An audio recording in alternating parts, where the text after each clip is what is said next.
Okay, so let's start. So I have done my bachelor's from Guwahati University and I've done my master's from Pune University. Okay, so you all are going to give what type of, like what exam you're going to give?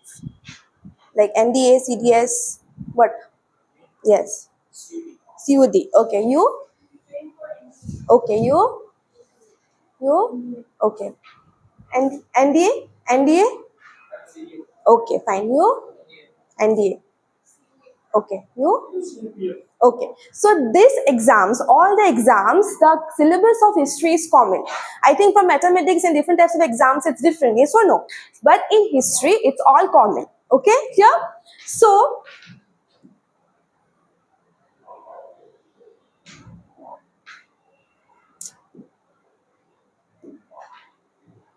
okay, so this is a little bit blur. So before starting history, let's start with a quote.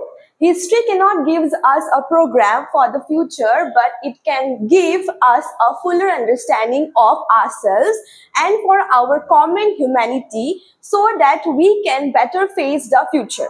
It was quoted by Robert Penn Warren. Okay, so history is not like it cannot give a program for the future, but it gives us full understanding. So what have happened in the past, so we learn things from the past, yes or no? So whatever events happen, whatever things happen, we do mistakes in our life, so we learn from the mistake, yes or no? From the past mistake we learn and we become a better person. So history is same, we understand from the past and we create a better future.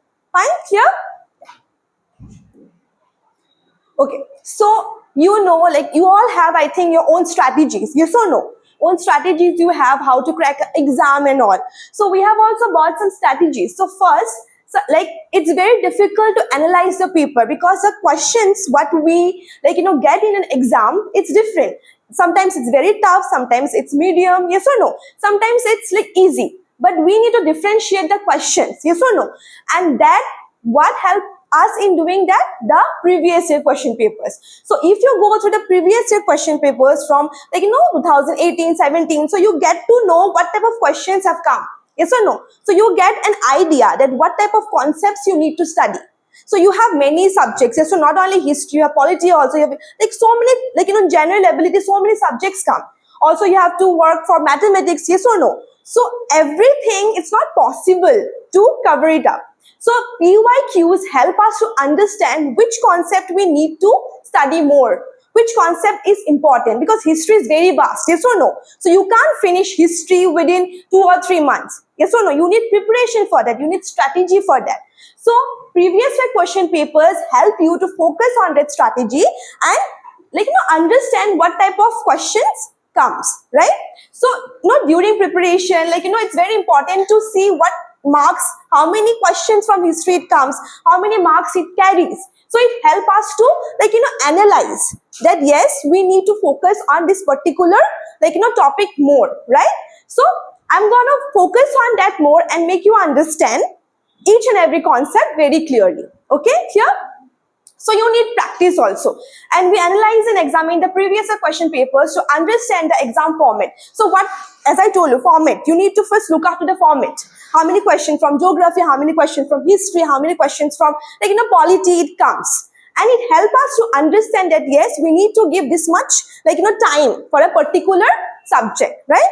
And also the distribution of question, you should know what type of question, the distribution, like some are difficult level, some are and also marking scheme, how many marks it contain, okay? And also beside it help us to assess the level of preparation of the for the exam. This will help us to develop a strong understanding of what to expect and on the exam day. So you should know how much you're prepared, okay? So in the exam day you should be prepared that what type of question comes, easy, difficult, or what a medium. You should understand the concept. History is what understanding the concept. If you understand the concept, you can able to answer anything. Some people think no, history is very tough, we should remember the years and all. It's not that. History is based on concept. If you understand the concept, you can recall it. Yes, maybe this person belongs, this poet belong to this age. If the options are this poet or author belong to which ruler's period, And the options will be Akbar, Humayun, Babur. So you can recall, yes, like, you know, I have studied that this author only belonged to this particular period. And it's become very easy for you to crack any of the questions, okay? And also PYQ is an excellent tool. Like by PYQ, see, you have to do hard work. You all know that, right? With the hard work, you also have to do what? Smart work. And how to do smart work? You should know the PYQs. That is one of the most important thing you should go through, right? PYQs help you to understand the types of question which you need to focus. Okay, clear? So like no questions from ancient, medieval, modern questions will come.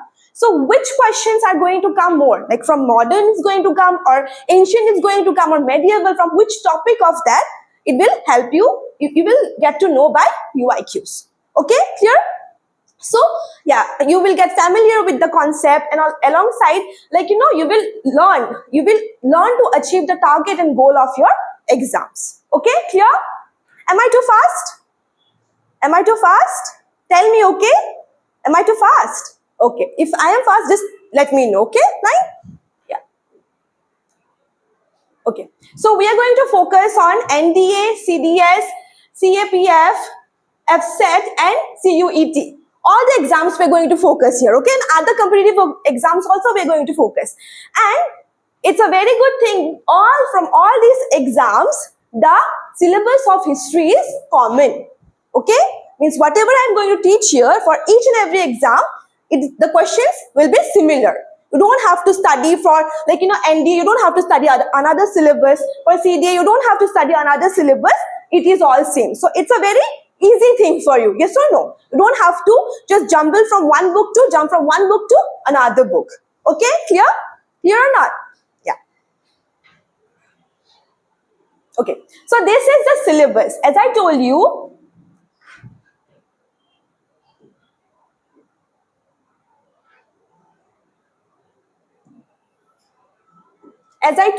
for all the exams, history is common. Okay? History is common. So we are going to divide all the topics, like, you know, day wise. How many classes we will have? So on the basis of that, we will divide the syllabus. So first we will study about the periodization of Indian prehistory, the early Iron Age, related concept, and some archaeological terminologies which you should know. It's very important. Some terminology is also coming exam. Like you will give the, like, you know, word, and that word, what is the meaning of that word? Maybe the meaning would be given and they will ask you what terminology it is. Okay, clear?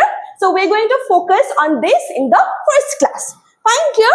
Next comes everything regarding the Indus Valley civilization. So I think you know about civilization, yes or no? You know about civilization? So can you, like, name, we have how many civilization? All total. How many civilization we have? Tell. It's okay. If it is wrong also, it's okay. Tell me. Be vocal, okay? You have to interact. Otherwise, you will not understand. Yes or no? I will also not understand. You have understood or not whatever I'm saying. Yes or no? So tell me, how many civilization? Okay. I will give you options, okay? It is 1, 2, 3 or 4. Tell me. Huh? Very good. Who said 4? You. Yes, very good. It's 4. 4 civilizations are there. Okay, it was going on simultaneously at that time. First is the Egyptian civilization.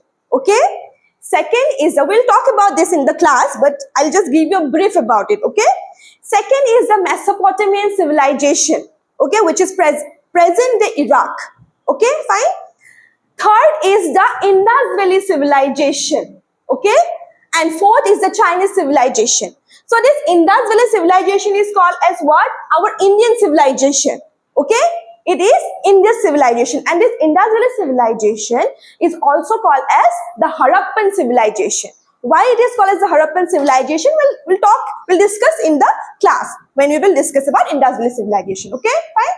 So this civilization script, okay, tell me one thing. Is the civilization script is deciphered? You know the meaning of deciphered, right? Means it's decoded.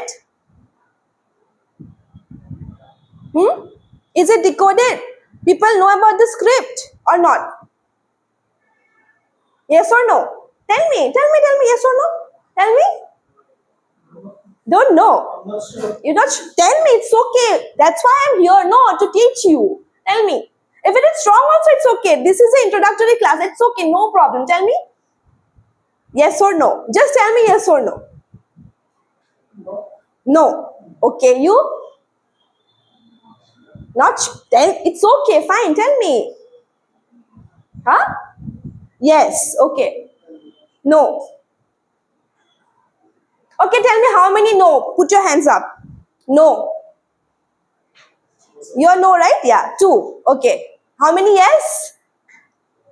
Okay, these two are right. It is not yet deciphered. We don't know about the script. It's very tough. Till now, historians are trying. Okay, archaeologists, people are trying. Okay, to decipher it, to decode it. But till now, they could not.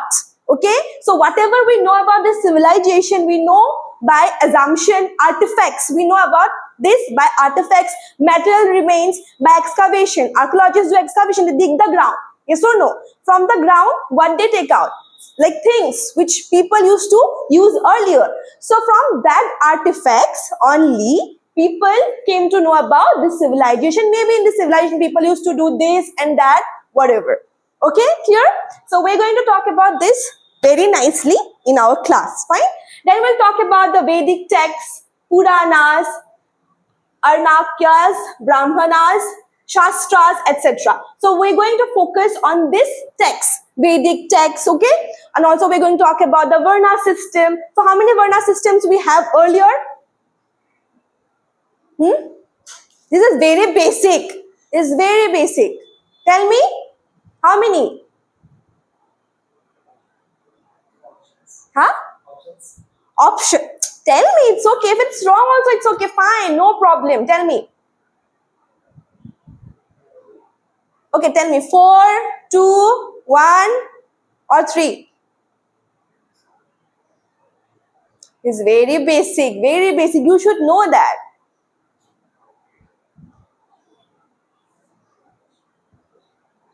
4 Varna systems we have, okay? First is what? First is the Brahmins.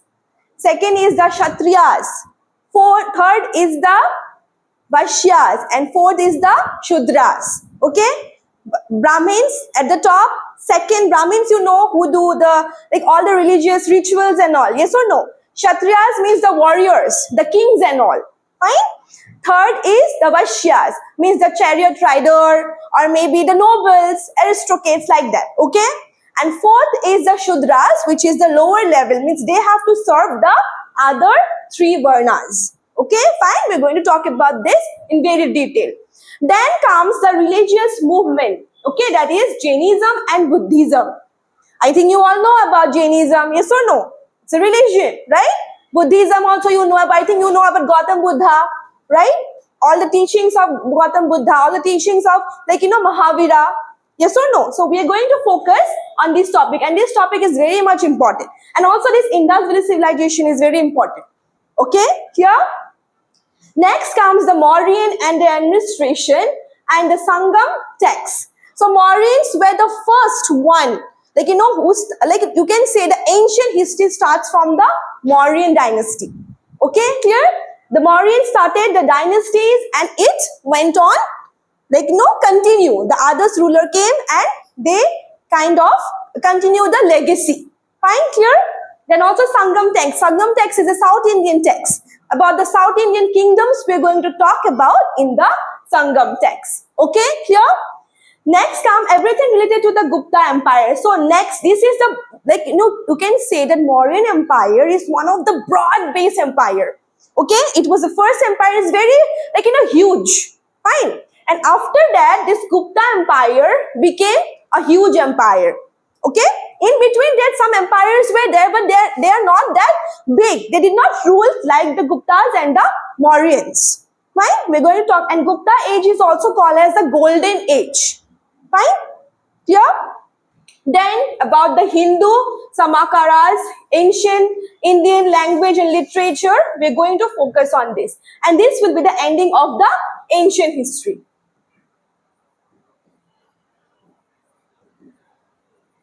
Okay, clear? So we will end the Indian history by the ancient India and language and literature. Fine. And the last empire of the ancient histories were the Harshavardhana Empire. The Harshavardhana Empire was the last empire of ancient India or ancient history. From that time onwards, the medieval history starts. Okay, means all the Muslim invaders, all the Islam invaders, Arab invaders we can say, they came to India and they started to expand their territories. They started to do the conquest. Okay, they came to do a raid or loot, do looting and all. But they thought that India was so rich at that time. Yes or no? Before coming of the Britishers, India was so rich. Fine. So when they saw the economical potentiality over that place, they started to capture the place. They started to stay in that particular place. Okay. So like that, the major dynasties of North India we will study. Like how the invaders came, how they settled there, and how, I think you have heard about Delhi Sultanate of Delhi. I think you have heard about it. How the Delhi Sultanate dynasty started. It started with the slave dynasty.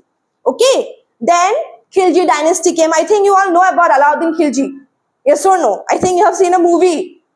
Like, you should never see a historical movie. Okay. They show just little bit about it and very wrong thing they show. Okay. So you all know about, you're familiar about Alauddin Khilji. So Khilji dynasty comes. Then come the Tughlaq dynasty. Okay, Muhammad bin Tughlaq and all.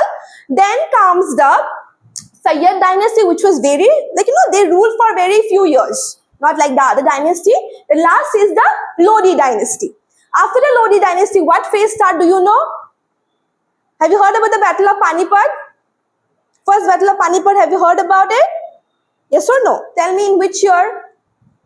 Don't know the year. Okay, tell me with whom, the fight was, the war happened. You have heard about it. Anyone? Yes? No. Okay. So, the first battle of Panipat was fought between the last ruler of the Lodi dynasty, that is the Ibrahim Lodi, and the founder of the Mughal Empire. You have heard about Mughal Empire? Who is the founder of the Mughal Empire? This is very easy. I think in school also you have studied about that. Yes or no? In lower classes. Tell me. Founder of the Mughal Empire. Yes, tell me. Tell me it's Humayun or Babur. Tell me that. Yes. Who thinks that it's Babur? Put your hands up. It's okay. If it's wrong also, it's okay. Put your hands up. Who thinks that it's Humayun? Tell me. No, it's Babur. Yes, correct. It's Babur. He was the founder of the Mughal Empire. So he won the first battle of Panipat, overthrowing the Lodi dynasty's last ruler, and he became the founder of the Mughal dynasty. So we're going to cover all this, okay, in this North Indian dynasties. Then we'll talk about the Cheras, Cholas, etc. of the South India temple administration. This temple administration of the South Indian Empire is very important. Okay, so this all belongs to these all are Southern empires, okay, Southern kingdoms, which is very important. Fine. And also we'll talk about the Mahmud Ghori and his invasion, everything regarding to Delhi Sultan. Yes, so like that it will come. Fine. So like how Mahmud Ghori, he was the first one, as I told you, the Islamic people, the Arab people came to India. So Mahmud Ghori was the first one to invade India. Okay, so how the Delhi Sultanate started. So we'll talk about that. As I told you, the Muhammad bin Tughlaq, Alauddin Khilji, Firoz Tughlaq, Lodi dynasty. So we're going to talk about everything in here. Fine. Then the Vijayanagar Empire and other provinces. So this is also very important. Have you heard about Hampi? Hampi? Yes or no? So earlier Vijayanagar was called as what? Hampi. Okay. So we are going to talk about Hampi also, and everything related to Mughals. Okay. And after the Mughals, who came as a successor? Who invaded the Mughals? Do you know? No. Before that, some peoples were there. Marathas. The Marathas came into force. Okay. After the Marathas, only the British, slowly they came. They came, like, no, they came as the traders. Yes or no? They established the East India Company, and slowly they captured India at that time. Not India. India was not called as India at that time. Hindustan, you can say, or Bharat, you can say. Okay, clear? Yeah. So clear about this? About the ancient and medieval? Clear or not? Yes or no? Should I explain once again? Huh? What is the time period of this ancient and medieval history? I will tell you. In the next slides, it's there. Nicely, I will explain you that. Okay? Clear? So clear? Clear or not? Yes. Should I proceed? Or should I, like, explain again? Should I proceed? Okay, fine. Yeah.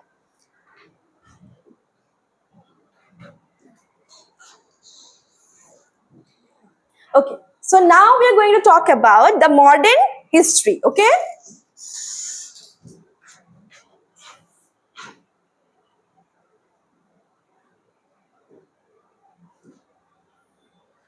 Yeah. So then modern history will come. Okay? Like how the Carnatic War happened, what is Anglo-Maratha War, what is anti-Sikh riots. So these things we are going to cover. Okay? Clear? Then we are going to talk about the most important topic, that is the East India Company. How, Britishers came to India. As I told you, they came as a trader at that time. Yes or no? They came to do trading at that time. But slowly, what happened? They captured India. As I told you earlier also, when the Islamic people came to India, they saw that so much economic potentiality is there. So same as the Britishers. When the Britishers saw, my God, India is a golden bird. We can stay here, we can earn money here, and they're making, their country rich. Yes or no? They're doing everything in India. They're making money and they're doing everything. They're making their country rich. So India's GDP at that time, it was 40% when Britishers came to India. And when they came, went from India, it was very less. I think 3 or 4%. Okay, like that. Fine, here. So they looted India. When they're, content about that, yes, we have done everything, then they went. Okay, yes, our freedom fighters have done lot of, things to make our India independent. The Britishers were already, satisfied with whatever they have done, whatever they have earned, and they went away. Okay, clear? So yes, we are going to talk about East India Company, the drain theory, how colonialism, started. Okay, how, Britishers colonized India, how they colonized each and every parts of India. So we are going to talk about that extensively. Okay, clear? Then the commercialization of agriculture, the impact of Western education introduced, the rise of social religious reforms. This is very important. Social reforms means what in India? The women have suffered a lot. Okay, child marriage was there, sati was there. I think you know about sati. Yes or no? Do you know about sati? Yes, sati was there, and widows have to suffer a lot. And half of the widows, they do sati only. Yes or no? So some social reformers came, okay, to save these people. They abolished these things, and also they introduced widow remarriage, education for the girls and all, okay? And also some religious movements happened to protect the religious, what you can say, they protect the religion of their own, okay, clear? And also the revolt of 1857. This was the beginning of, all the Indians to overthrow the Britishers at that time. The revolt of 1857 was a start, okay, was the start of the Indian people to protest against whom? The Britishers, right? Yeah. So yes, the movements of trade union, how East India Company, Indian National Congress started, okay? Everything we're going to cover. Then also about the moderates and extremists. Do you know about the moderates and extremists? Who are the moderates? Who are the extremists? We all know. Who are they supporting? Who the moderates were supporting? The Britishers? Did they supported the Britishers? Any idea? Anything? Yes, very good. They didn't support it, but they were like, okay, they were working under the Britishers, moderates, okay? So they were like, okay, fine, let the Britishers stay. We just want money from them. Okay, they should look after us. We will not totally be against them, but it's okay. If they stay also, it's okay. And extremists. Who are the extremists? Very good. Those who are against the Britishers. Okay, like Bhagat Singh and all. The pure extremists. Okay, they wanted to gain freedom. They wanted to overthrow the Britishers, and they wanted it overnight. They are radicals, you can say. Okay, so they were totally whom against the Britishers at that time. Okay, clear? Clear or not? Yes, no, yes. Did you eat something in the morning? Breakfast you have done? Yes, so where is your voice? Huh? Where is your voice? Okay. Then we'll talk about economic nationalism, Swadeshi movement. Swadeshi movement, you know about the partition of Bengal? Huh? Have you heard about the partition of Bengal? So that is also only called as the Swadeshi movement. Okay, we'll talk about that also, how Bengal separated East and West. Okay, fine.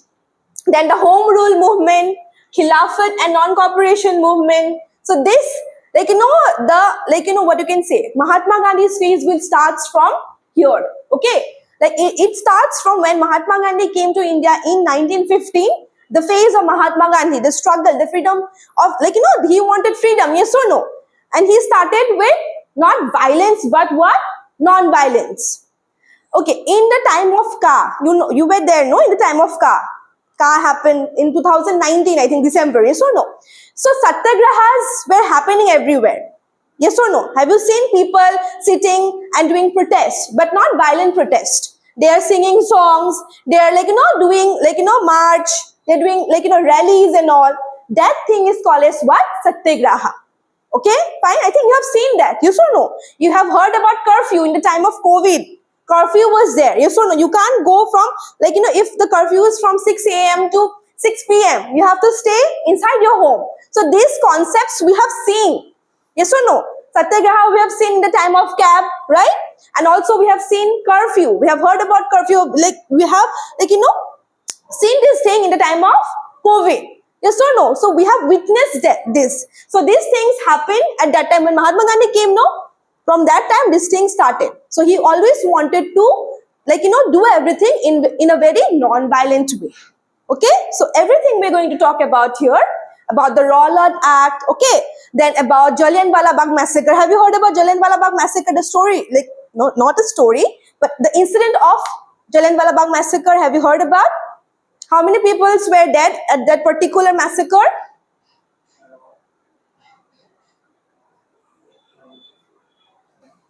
Huh? 290? Thousands of people were dead. They were open fired. Okay. They came out of their home to protest, and also at the time of Baisakhi, they were open fired by the British force. Okay. So if you go to Amritsar, okay, you can see, if you visit the Jallianwala, I must say that you should visit the Jallianwala Bagh. So there you can see the bullet marks are still there in the walls. Okay, you can see how massive it was. Massacre means what? Massive. Massive, like destruction, you can say, right? So that we're going to cover. We're going to cover Khilafat movement, then the broad-based movement of Gandhi. There are three broad-based movements of Gandhi, Mahatma Gandhi. First is the non-cooperation movement. Yes or no? Have you heard about civil disobedience movement?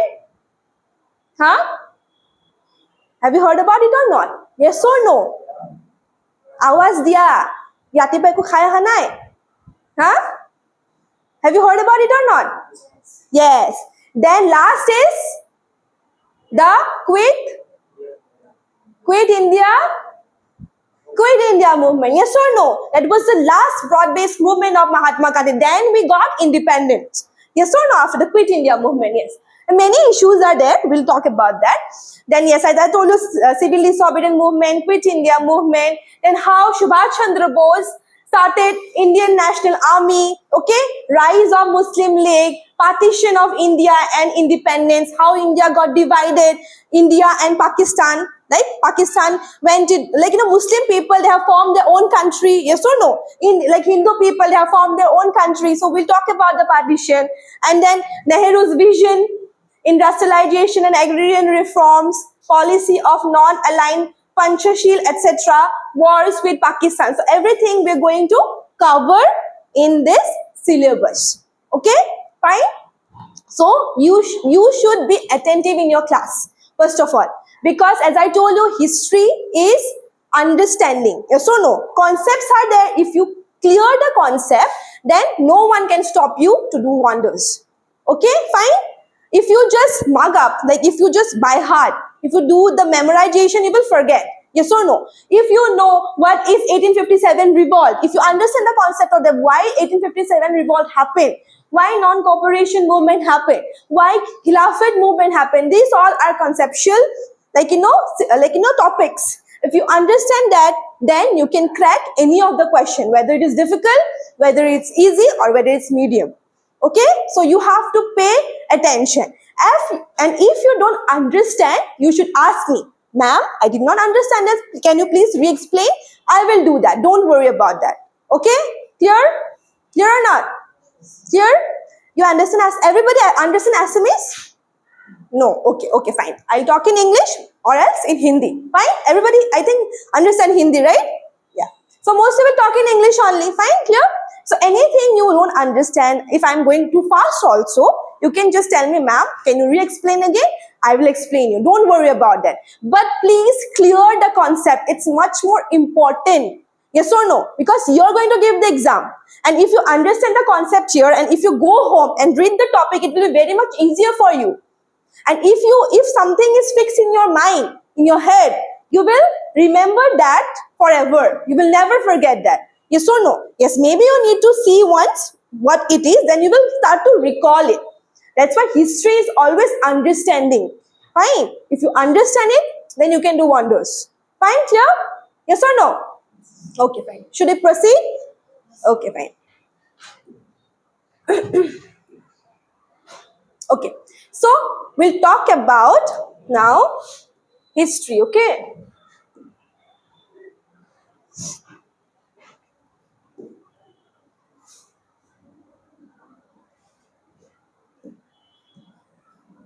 Okay. So we'll talk about the periodization of Indian prehistory. So first of all, let's talk about what is history. So tell me, what is history? One by one, tell me. What do you think history is? Tell me. What is your name? Okay, fine. Tell me, what do you think history is? It's okay, in simple, in one line, in one word, you tell me. It's okay, fine. When you heard about the word history, what comes in your mind? Yes, very good.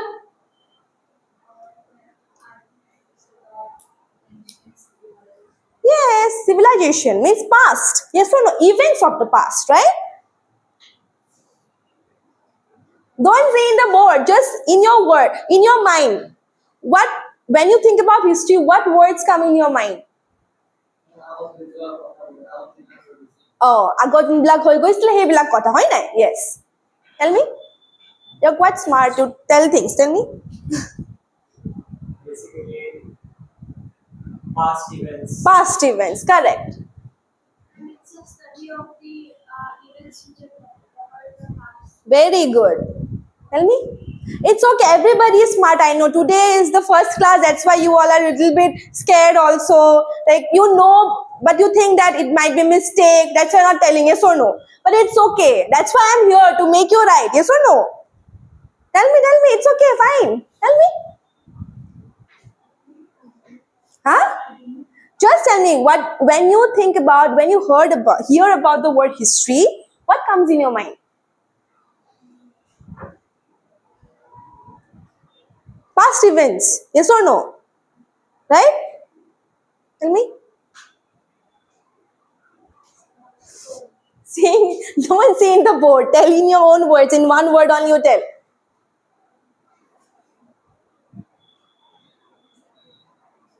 Events. Very good. Correct. And? Study of old days. Huh? Study of human. Yes, correct. Study of the past, right? That's only in history. So history is derived from the Greek word. Very important question might come. It is called as what? Historia. Fine? History is derived from the Greek word which is called as historia. What is the meaning of historia? Enquiry, knowledge acquired by investigation of the past event. History means what?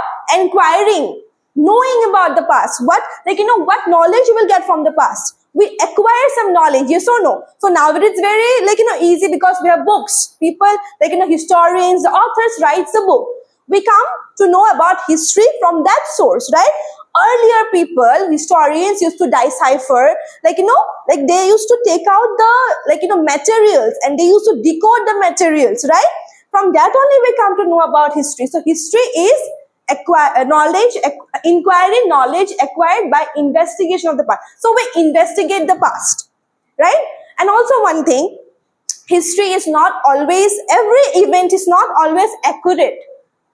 People, historians, what they do, if they, like as I told you about the Indus civilization, till now the scripts were not deciphered, yes or no? So historians, what they did, they assumed about the things, whatever artifacts they got, they assumed it, that maybe these things, these people used to do cooking, these people used to use, like, they used to wear this type of, like, jewelries. So whatever artifacts they got, they assumed that these people used to do this sort of things.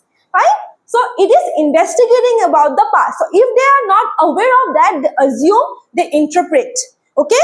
Debates happen between historians because of that only. Because if they're not clear, if they don't have a clear source, okay, so what they do, they investigate, they assume, and what they do, they interpret. And that's how they end up with a particular interpretation. History is not always accurate. History is always interpretation and yes, very good. Clear? Clear about history? Okay.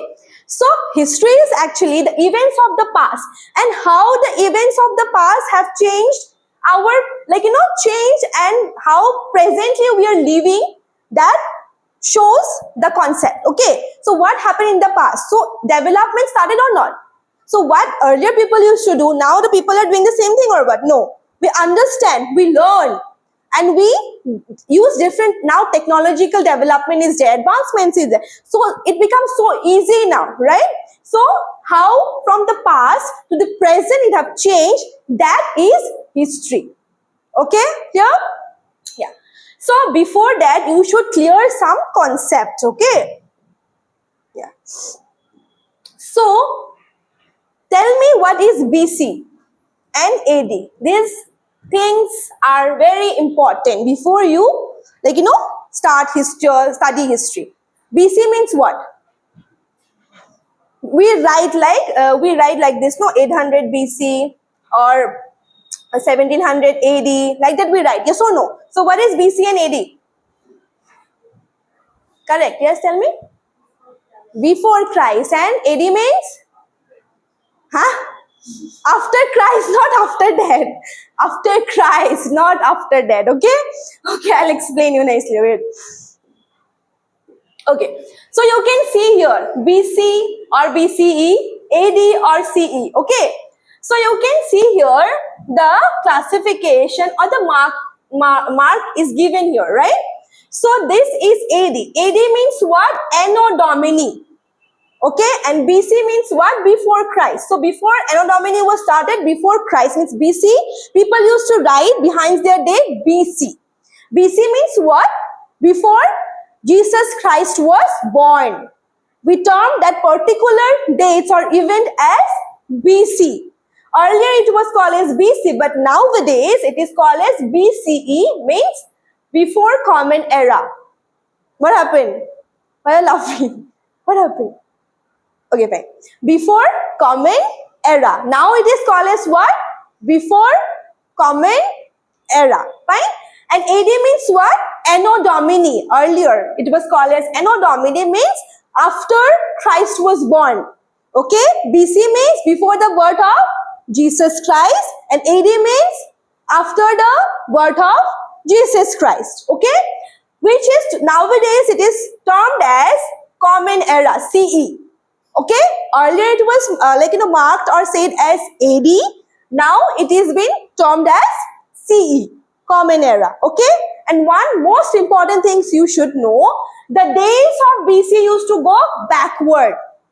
Understood? They used to go backward. Like example, if I give, if someone is born in 499 BC, He died in 586 BC. Sorry. Okay, fine. If someone is born on 488 BC, then he will die around 598 AD. Can you see?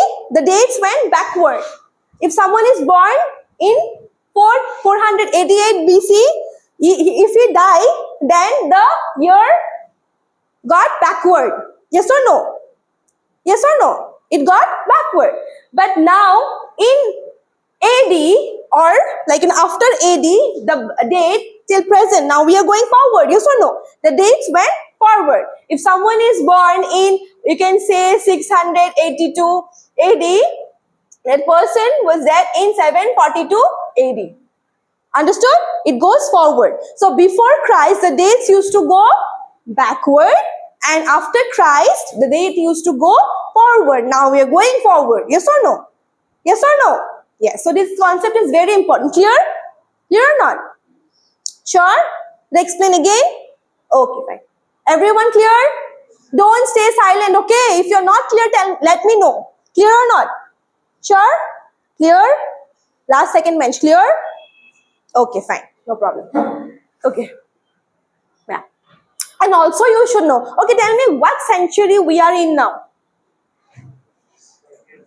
Huh? 30th?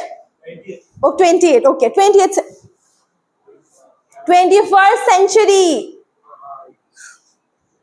These things students make mistake. Okay. So you should always know this. Okay. In school, the teachers don't explain about this and we get all mixed up. Yes or no? We think that it's 20th century. No, it's 21st century. So now, what year? Like you can say, you tell me one, like you know what you can say, one whole decade. How many years we have in a century? Huh? Century में ना. Century mein. How many years we have? So, Very good. Yes, 100 years, right? In century, how many years we have? 100 years, right? So, it is 1 century. Yes or no? It is a century. Then, tell me if I ask you from 1700 to 1799. This is 1 century. So, what century it was at that time? If now in 2000 to 2099 it will be 21st century. So at that time, what century it was? What century it was? Very good, 18th century. So from the year, the century is always one number ahead. Understood? Clear? It's always, it is 18th century. Fine, clear? And if I ask you from 1600 to 1699, what century it is? Loudly, I can't hear you all. 17th century. It is what? 17th century. So now we are in 21st century. From 1900 to 1999, what century it was? 20th century. Clear? You will always remember this now? Yes or no? Yes. Okay. So clear about AD, BC? Sorry, BC, AD clear? Clear or not? Yes. And what is history clear? It is the investigation of the past. History is not always accurate. We assume and interpret history. Clear? Should I proceed? Okay, fine.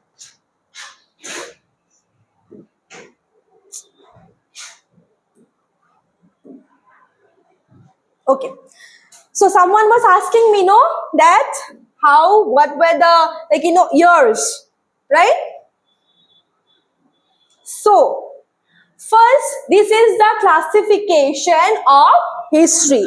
So, we have 3 classifications. First is the ancient history. Yes or no? In the syllabus, we talked about the concepts. We talk about the, topics that we're going to talk about in this class, like in all the classes. It was started from 400 BC. Can you see before Christ it was started and it ended in AD 500. Can you see? It was started from before the birth of Jesus Christ, right? And it ended after the birth of Jesus Christ. Clear? Then comes the medieval history. The medieval history is also called as the middle history. Okay? It have two parts. Early medieval history and late medieval history. You can say medieval history also. Okay? Fine? So here it starts from, like, ancient history ended here. Yes or no? So it starts from AD 500 to AD 1500. Okay? It was like, it ended there, right? And modern history, you can say that it started from AD 1500 till now. It is modern. Okay, modern age or modern history. So this thing you should remember. First come what? Ancient. Second comes what? Medieval, right? And third is the modern, right? And in your exam, particularly, we have seen, if we go through the previous question papers, the most of the questions comes from modern history. Okay, so we need to focus. Yes, ancient and medieval is also important, but mostly we need to figure out what type of questions come from the modern history. We need to focus our attention more on modern history. But yes, this too is also important. Okay, you can't skip any of the topic. Okay, which of the topic is important, you need to look after that. Okay, you need to study that. So, clear about the classification? Yes or no? Sure? Okay, fine. Okay. So now let's talk about division. Ancient history have three divisions. Okay. So now let's talk about these divisions. Okay.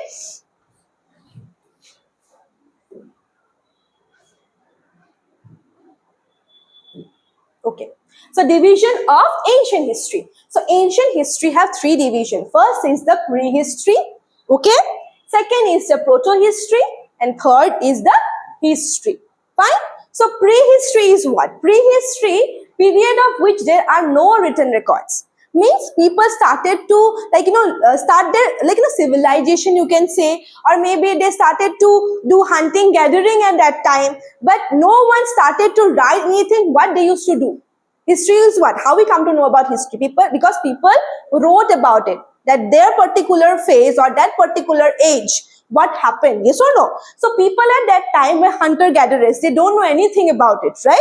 So they did not write anything. So we don't know about, like, there were no written records. So whatever we know from the material remains, whatever the archaeologists have dig out from the ground, we come to know about this particular period from that. No records were there, no written records were there. That is called as what? Prehistory. Clear? Yeah. Second is what? Proto-history. Proto-history is what? Period during which a culture, civilization had some written records, but yet to be interpreted or understood. Okay? Okay, give me one example of this. I just have talked about it. Very good. Indus Valley civilization, yes or no? They have written records. But till now, nobody could decipher it. Nobody could understand whatever is written on the script. Yes or no? So in the proto history, people used to write things. Like now, English alphabet is different. Their alphabets was totally different. We can't understand. It's symbol, you can say. Okay, symbols were there. So people used to write different types of things in the walls, you can say, in the caves. They used to write. Okay, but no one could understand, means no one could decipher or decode it. Okay, fine, clear? Last is what? History. Here, people, for a period for which written records are available. Means people used to write also, writing materials was available, okay? But, and yet, yes, people could decipher it, decode it, right? We have written materials also, and people could understand also whatever is written in that particular period. That is history. Clear? Easy? Very easy? Yes or no? Prehistory, no written records, right? Second is the proto-history, written records are there, but no one could understand, means decode it, right? History, written records is available, and people could decipher, means understand whatever is written. Clear? Clear or not? Any questions regarding whatever we have explained till now? Anything? Sure. Did I ask questions? Huh? Clear now? Sure? Okay, fine.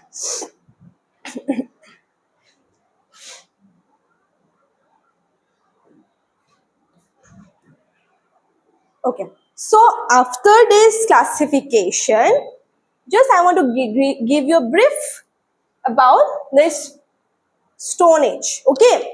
Prehistory. Prehistory have some stages which is called as the Stone Age. Have you heard about the Stone Age? Yes, Stone Age, right?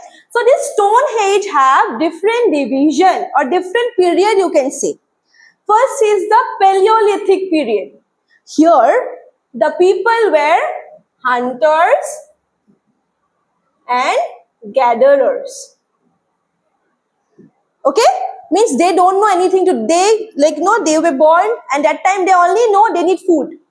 Okay? They don't knew to use their brain at that time. Fine. Means their brain were not that working. They only know they were hungry and they only know how to satisfy them with food. So they only used to do hunting and what?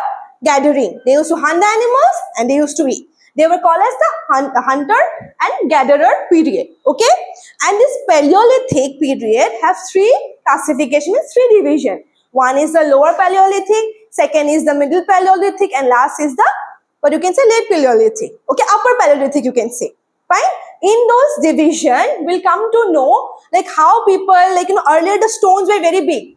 Stone Age it is called. No, so the weapons they used to kill the animals by what? Stone only. And if stone were very big and heavy, yes or no? If they pick the stone, it's very difficult to throw the stone towards the animals. So slowly they learned that they could make weapons from the stones. Okay, they could what you can say, they could polish the stones, right? They could make it into a small what you can say weapon or tools. Okay, that's how they understood about that. Slowly the weapons were small, the weapons were sharp and polished at that time. So then comes the Mesolithic period. In Mesolithic period, they were the hunter-gatherers at that time also, but they started to tame the animal, means domestication of animal was started. Okay, domestication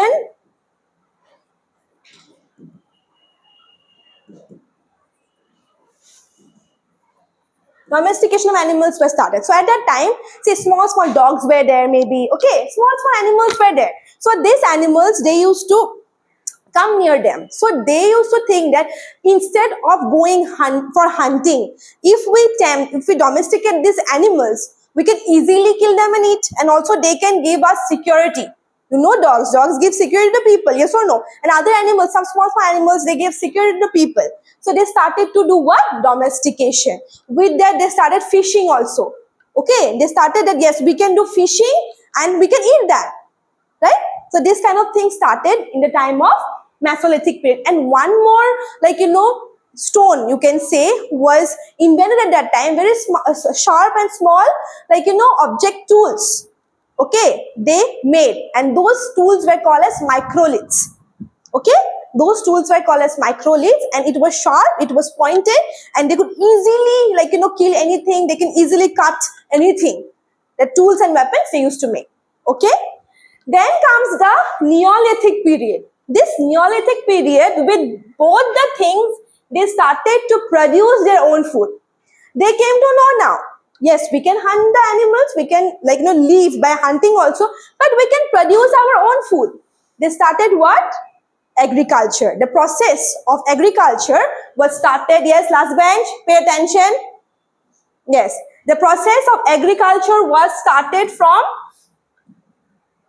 Neolithic period. Okay, with they were hunter gatherers. Okay, they did not leave that.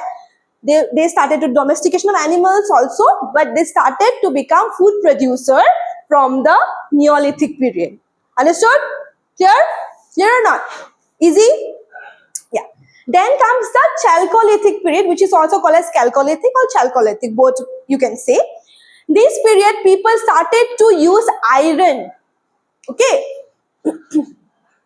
So, the tools. No, copper, not iron, sorry, copper, not iron, copper. They started to use copper at that time. Okay, chalco means copper, lithic means stone. Earlier they used to use what, tools, the stone tools they used to use. Now they started to use The copper tools, metal was introduced from the Chalcolithic period at that time. Clear? Understood? Yeah. So in this period, like, earlier they used to make only tools of stones and bones, you can say, animal bones and all. But now they started to do, like, make tools from copper, means metal. Metal was used at that time. From that time, it became very easy for them to make the tools. Maybe what you can say, if X was there, the handle is of wood or stone, right? Not stone, wood. The main thing is of metal. It's become very easier for them to hunt also, cut also to things, yes or no, right? And also, do you know when fire was discovered? In what age fire was discovered? Can you tell? Guess from any of this. No need this Chalcolithic. From this three age, tell me when fire was discovered. Mesolithic. And fire was discovered accidentally when someone was just, like, two stones they took, they were just scrabbling the stones. They were just doing like this and suddenly the fire came out. That's how fire was discovered by the Mesolithic period. Okay, people? Yeah? Then comes the Iron Age. So slowly people came to know copper was introduced, then bronze was introduced, okay? So this metal slowly they came up, then later they came to know iron. Okay, iron is very easy and it's affordable for the people, right? So iron was used extensively. And maybe the trace of iron was from Vedic age. Okay, from the Vedic age, iron was used extensively. Fine? Clear? Clear or not? Clear about this? Okay, fine. Okay, so now we will see the questions. What type of questions are going to come? You should be familiar, yes or no? So there is some mixture of modern history also, ancient history also, and medieval history questions, okay? Can you guess what history question it is? Okay. Very good, medieval history. How you came to know? Humayun, very good. Okay. So now let's start. Okay, clear? Yeah. Which of the following, so whatever I have explained till now, everything is clear? Should I explain once again? Everyone clear now? Should I proceed with the question answers? Okay, fine. So which of the following painters were not associated? See, these kind of questions will come more. They will not ask you who is associated with whom. They will ask you the opposite. Who is not associated? So you will get confusion, yes or no? So you'll try to recall, oh, wait, how many peoples were there, right? So it's very easy. Just recall the people, the things you have studied, the people, like painters of, Humayun at that time. Then later you'll come to know, yes, maybe this person is not. So the option is Mir Syed Ali. Second is Maulana Dost Musawir, Maulana Yusuf, and Bizit. Okay? So, can you guess? Just, I know you don't know, but please guess anything. Okay. Any more answers? Tell me, it's okay. If it is wrong also, it's okay. Fine. Don't be scared. It's okay, fine. Nobody will judge you here. Tell me. You have come here to learn, yes or no? Tell. I want answers from everyone. Tell. Guess? Option A, B, C, or D? Okay. Huh? D. Okay. And? Anyone? A. How many choose A? Hands up. No one. Who said A? Okay, fine. B. How many thinks it's B? Okay, how many think it's C? Okay. D? Okay. D is correct. Okay? This person was not associated with Humayun. So Humayun, do you know who was Humayun? I think you know. He was a Mughal emperor. So he was like, what is the number of Humayun? Can you tell me? Babur was the founder. After which number, ruler Humayun came? Can you tell me? Huh? Who? Okay, after Akbar. Any more guesses? Second one. Very good. Second one. Okay, I will tell you the list. Okay, remember. First is Babur. Okay. Second is Humayun, his son. Fine. Third is Akbar the Great, right? We hear about Akbar from our school days only. Yes or no? Third is Akbar. Fourth is, any guesses? Have you heard about Anarkali? Salim and Anarkali, have you heard about that? Who was Salim? It was his pet name. He was known as Jahangir. Okay. After Akbar, who comes? Jahangir. Okay. After Jahangir, famous Taj Mahal. Shah Jahan. Very good. Then after Shah Jahan, Aurangzeb. And yes, more kings were there, but they are not that famous like this. Fine. These kings. Okay. And last, who was the last ruler of the Mughal dynasty? Very easy. You all know, I think so. Bahadur, have you heard about? Shah? Yes, Bahadur Shah Zafar. He was the last king of the Mughal Empire. Okay? So Humayun was the second ruler of the Mughal Empire, right? So he was very much fond of paintings. Okay, so whenever he used to visit any of the places, like for conquest, for expedition, whenever he see, okay, some good painters are there, he used to bring those painters in his empire. Okay, so he had some famous, favorite, painters also. You can say this, Mir Syed Ali, okay, was his favorite painter. Okay, and I forgot the name, Abdul was there. He was also favorite painter of Humayun. They were brought from Iran to Delhi at that time because they used to make very beautiful paintings. Okay, so remember one thing, Humayun was very fond of painting. Remember that thing. In examination, it will be helpful. Point. Okay? Note these points. So, this person was not associated or was not there in his period or in his court at that time. Okay? He was in the period of Timur. Timur, have you heard about Timur? So, Timurid period, he belonged, this Bizar. Okay? Fine? Clear? Clear or not? So, what you have learned from this question, Humayun is very much fond in painting. Okay, he used to bring all the painters from different places to Delhi at that time. Okay, and this person is his favorite painter, which he have bought from Iran. Clear? Clear or not? Okay, very good.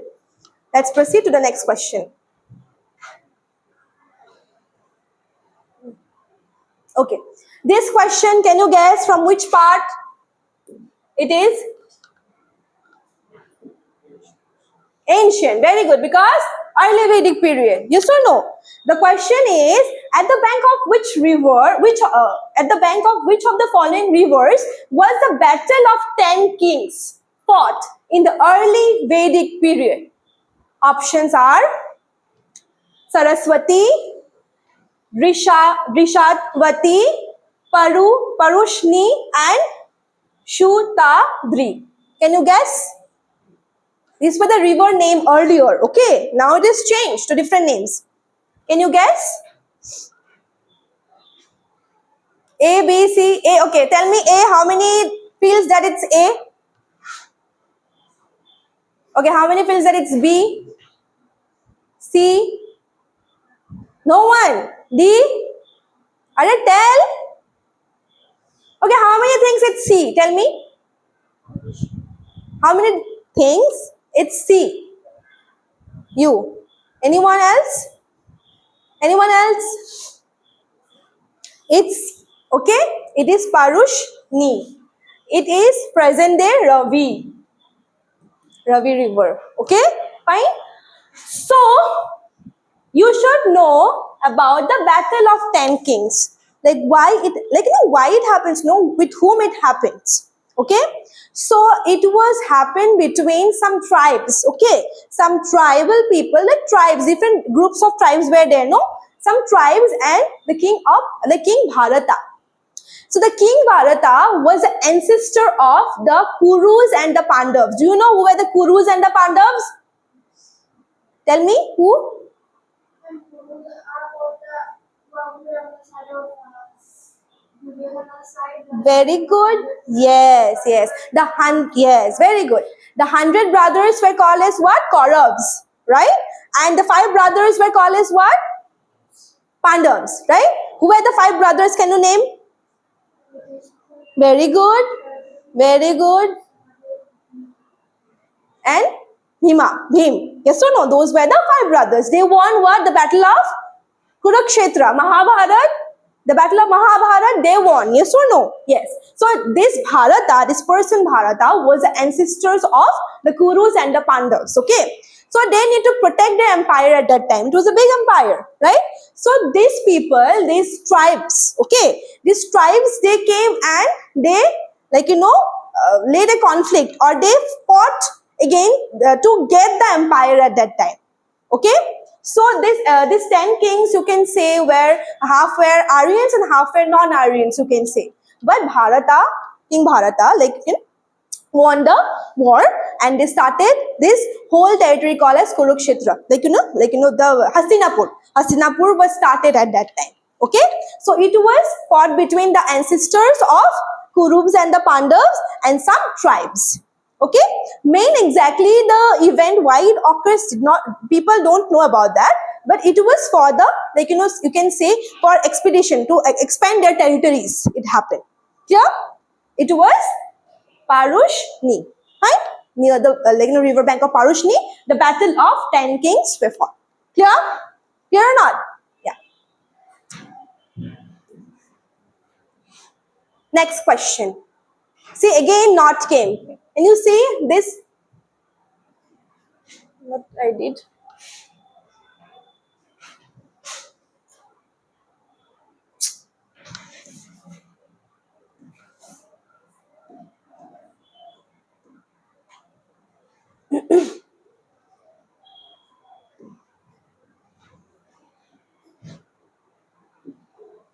Okay. Next question. Which of the following is not the work of Ashvaghosha? Can you see again? Not came. Yes or no? So this type of question will only come. Not. Can you see? So first is Sariputra Prakarna. Next is Buddha Charita. Next is Swandarananda. Then Manjushri Mula Kalpa. Okay. So tell me, guess. I know the names are difficult, right? Little bit it's difficult. Obviously, you need to learn about that and you will learn. Don't worry about that. Okay, first of all, tell me who was Ashvaghosha. Have you heard about Ashvaghosha? He was a poet. He was a writer. He was a scholar. Many things. Earlier, people used to do a lot of things. Yes or no? He was also the author. He wrote some of the books over here, and one he did not wrote. Can you guess? Yes. Any more? Guesses? A, B, C, D? Huh? C. Okay. And husband? Huh? D. Okay. You? C. Huh? A. C. C. Who else? D. It's D. It's this one. Manjushri Mulla Kalpa. Okay, it was not written by Ashvaghosha. The most important book you can say of Ashvaghosha is Buddha Charita. Here he have written about life of Buddha, Gautam Buddha. Okay, remember this question. It might come in your exam. Okay, who wrote Buddha Charita? Ashvaghosha. Name one famous book of Ashvaghosha. Buddha Charita. Okay, life of Buddha. And also he have wrote Sariputra Parakarna and also this one. Okay, these 3 books he have written. Yeah? You're not? Fine? Yeah.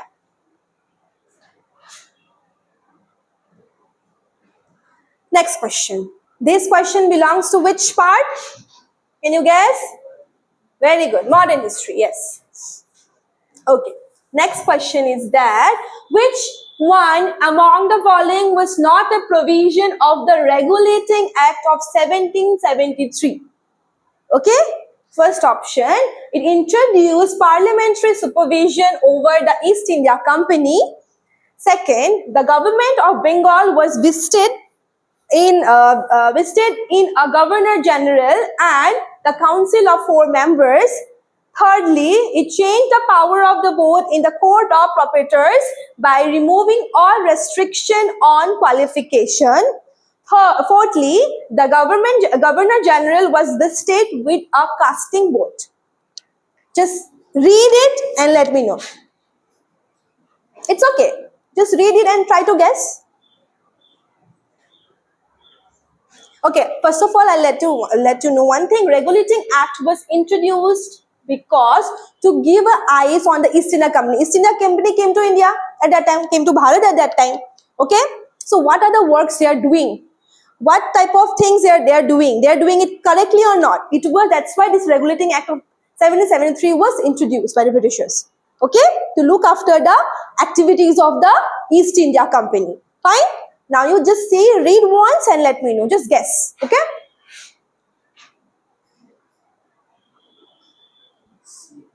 C. Okay, very good.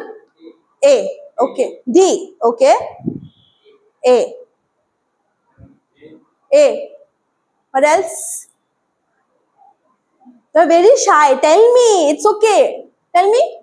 B. A. D. Yes. Second bench. B. D. Okay, who said C? Only one. It's C. Okay. So yes, it introduced parliamentary supervision over the East India Company. As I told you, for that only it was introduced. Okay, to give an eye to look after the activities, to supervise the activities of whom? East India Company, it was introduced. Secondly, it was okay. The government of Bengal was vested in the Governor General and the Council of 4 members. Means earlier, it was known as the Governor of Bengal. Okay, it was changed into what? The Governor General. The post of Governor of Bengal was changed into Governor General. This is very important point. Okay, question might come. Okay, in which act the Governor of Bengal changed into Governor General? Okay, it is the Regulating Act of 1773. Fine, clear? And thirdly, the Governor General was vested with a casting vote. Okay, voting session started from that time. Fine, this is wrong. This number C is wrong. It was not the provision. It changed the power of vote in court of proprietors. Means these persons were the stakeholders. Okay, they are the stakeholders by removing all the restriction and qualification. It was wrong. It was not done. Fine. These 3 points are very important. It happened to, it was introduced to supervise whom? Very good. Supervise the work of the East India Company. Governor of Bengal changed into through this act, and lastly voting was started. Clear or not? Yes, very good. Next question. Again, one question from ancient India. Okay. So the earliest literary reference of iron in the Indian subcontinent was found in Rig Veda, Samaveda, Yajurveda, or Vinaya Pittika. Sorry. Guess where the earliest reference of iron was found? In which of the Vedas or Pittikas? Okay, first of all, let me tell you there are 4 Vedas. Have you heard about the Vedas? Can you tell me the oldest Vedas? First and the oldest Veda. Name of the first and the oldest Veda? It is Rig Veda. Okay. Second comes the Samaveda. Third comes the Yajur Veda. Last is the Atharva Veda. Okay. Here in the Rig Veda, they talk about hymns. Okay. Maybe songs and poems for the god. Okay. They used to write songs and poems for the god. There are, I think, 128 hymns people wrote at that time. Okay, in the time of Rig Veda. So remember, Rig Veda is related to hymns. Okay, remember that. Then comes the Samaveda. Samaveda related to rituals, you can say. Okay, rituals, prayers, rituals, and also hymns. Fine. Like all the religious, whenever we have a puja in our home. Okay, or maybe in the time of marriage also, no, people, they chant some mantras, and the ritual things belongs to Samaveda. Okay, those mantras or hymns were recited in that particular puja or in any of the religious occurrence at that time. Fine here. Then comes the Yajurveda.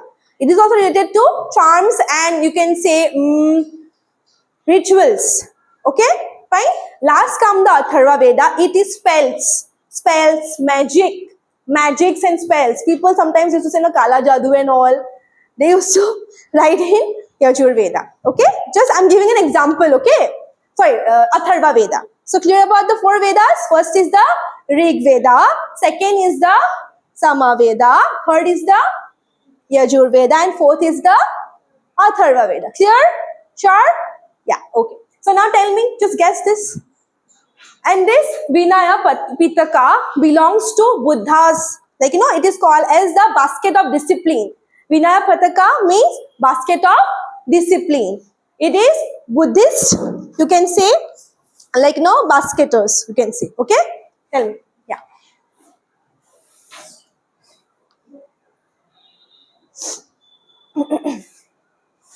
Fast. Huh? Rig Veda. Okay, who else?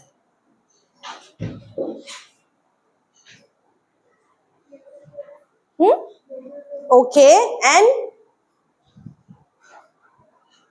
guess, it's okay, fine, guess. Tell me. Huh? D. Yes, this side. A. C. A. Okay, so who have guessed C? Very good. C is the right answer. In Yajur Veda, the trace of reference of iron was been found. Okay? Yeah? Yeah. Next question.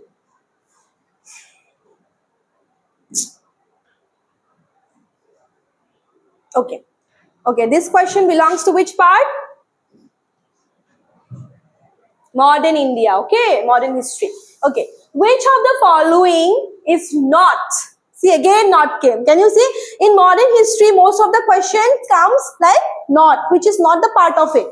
Can you see? Yes or no? Most of the question we have seen where not is there, right? True of the Brahmo Samaj. Okay? It consists of Vedic scriptures as infallible. It opposed idolatry. It emphasized the worship of one God. It emphasized the worship of God without the meditation of priest.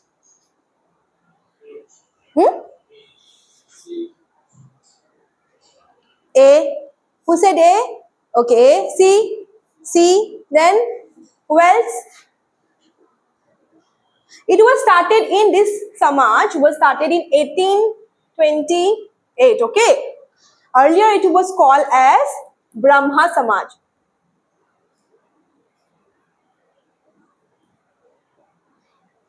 Okay. Later it was named as Brahmo Samaj. Okay. Fine.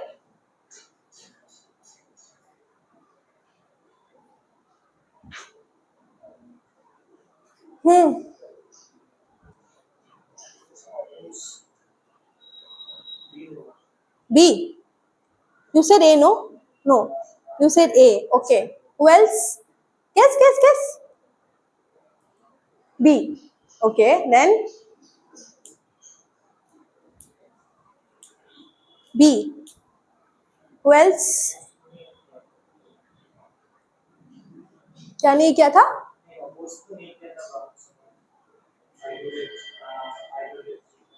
Okay. Yes. Correct. You're not opposed. No. They opposed. No, it's not correct. A is the correct option.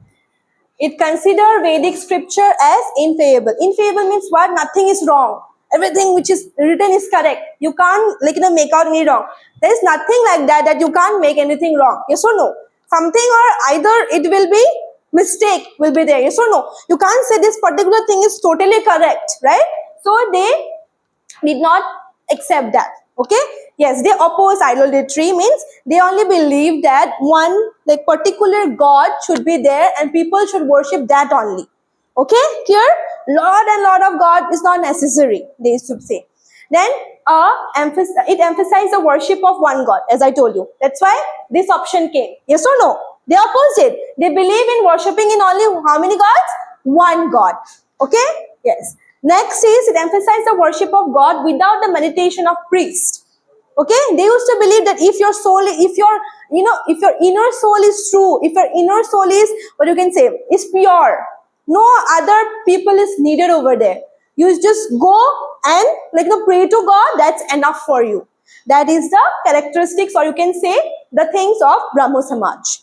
They oppose idolatry, means they did not like lot and lot of idols. Only one worship, only one God they should worship, and they believe that worshipping gods we don't need any priest or thing. We only without meditation of the priest we can do things. Clear? Understood? Sure? Sure or not? You're very naughty. I can see. You. Clear or not? Yes. Okay, fine. So should I proceed? Clear? No? Sleepy? I think you're sleepy, no? Drink water a little bit. I'm talking to you. You, second. If you're sleepy, drink water. Sleepy? Oh, studied at night. Okay, fine. So you should manage that syllabus. No. See, you have to come for classes. So you should have a proper sleep. So manage your timetable. Okay? Clear? Everyone? Clear or not? Both of you? Clear? Sure? Clear? Okay, very good.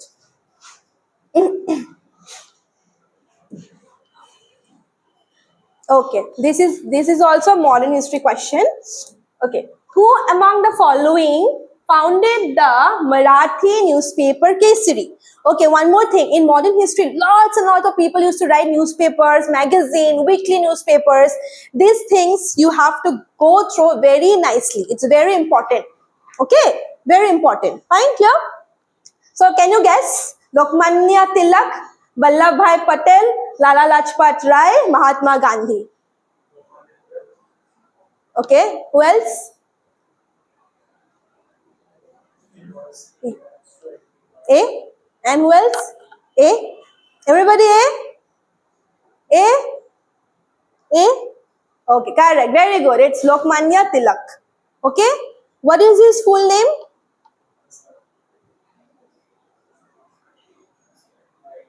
Bal Gangadhar Tilak. No idea.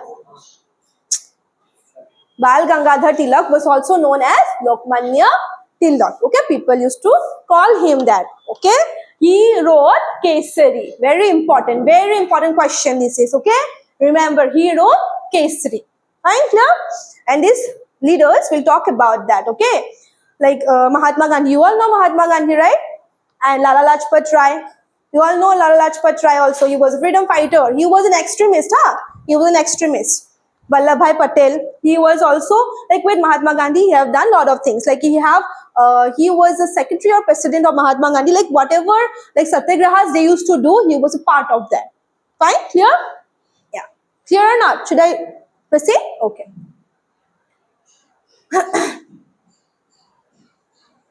Okay, next question. It is also modern history. Who founded the Central Hindu School at Banaras, which was later developed into Banaras Hindu University? BHU. I think you have heard about BHU. Yes or no? It is one of the most, what you can say. It is known university of India. Yes or no? BHU. Yeah. So, which of the person, they founded the Central Hindu School, which later developed into an university? First is Madan Mohan Malviya, second is Annie Besant, third is Ishwar Chandra Vidyasagar, last is Madam H.P. Blavatsky. Huh? C. Okay. Any more answers? C. Oh, you said C. Okay. A. Okay. Last bench. Second last bench. Last bench. A. Say. You say. You're not saying anything. Yes, you. D. A. C. Second bench. A.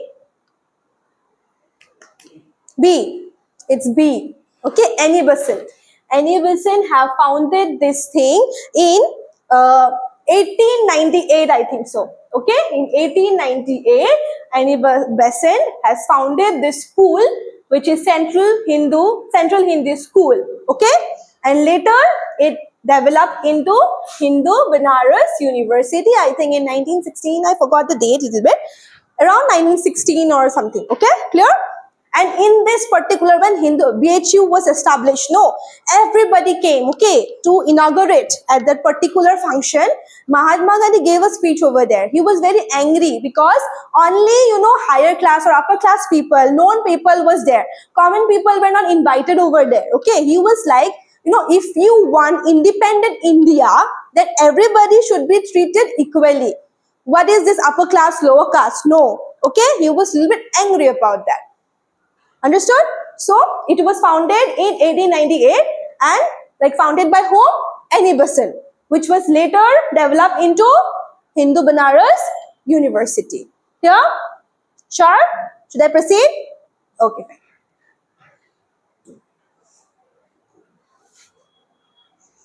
fine. Next. Which of the following scholars of Akbar's court translated Bhaskaracharya's Leelavati into Persian? It is also a medieval history question. Which one of the following court translated Bhaskaracharya's Leelavati into Persian? Abul Fazl, Faizi, Fatullah Shiraj, Atullah Rashidi. Which one? See.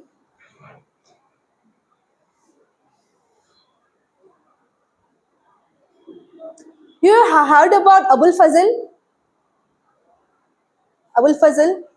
He was a court poet of which Mughal empire? Emperor, sorry.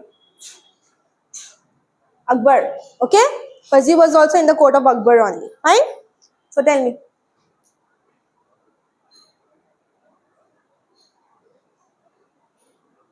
Just think, try. It's okay, fine. No problem if you don't know also. Just try.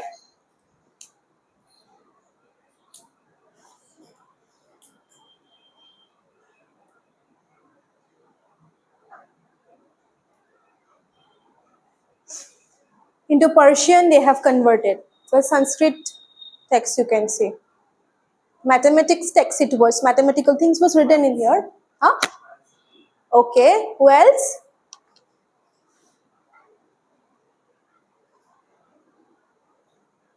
Tell me who else? Check. No idea?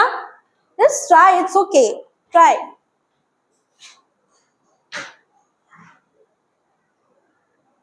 Tell me. A, B, C, D. D. B. D. Okay.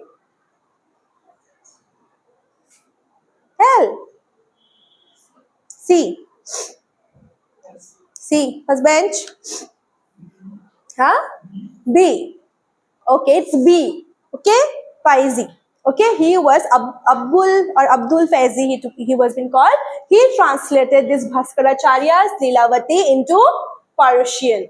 Okay, so earlier in the Mughal time, Mughal courts, like whoever's rule was there, people used to translate most of the text in Persian. Okay, Persian, like they used to write, whether it is Sanskrit, whether it is other, texts, they used to translate into Persian.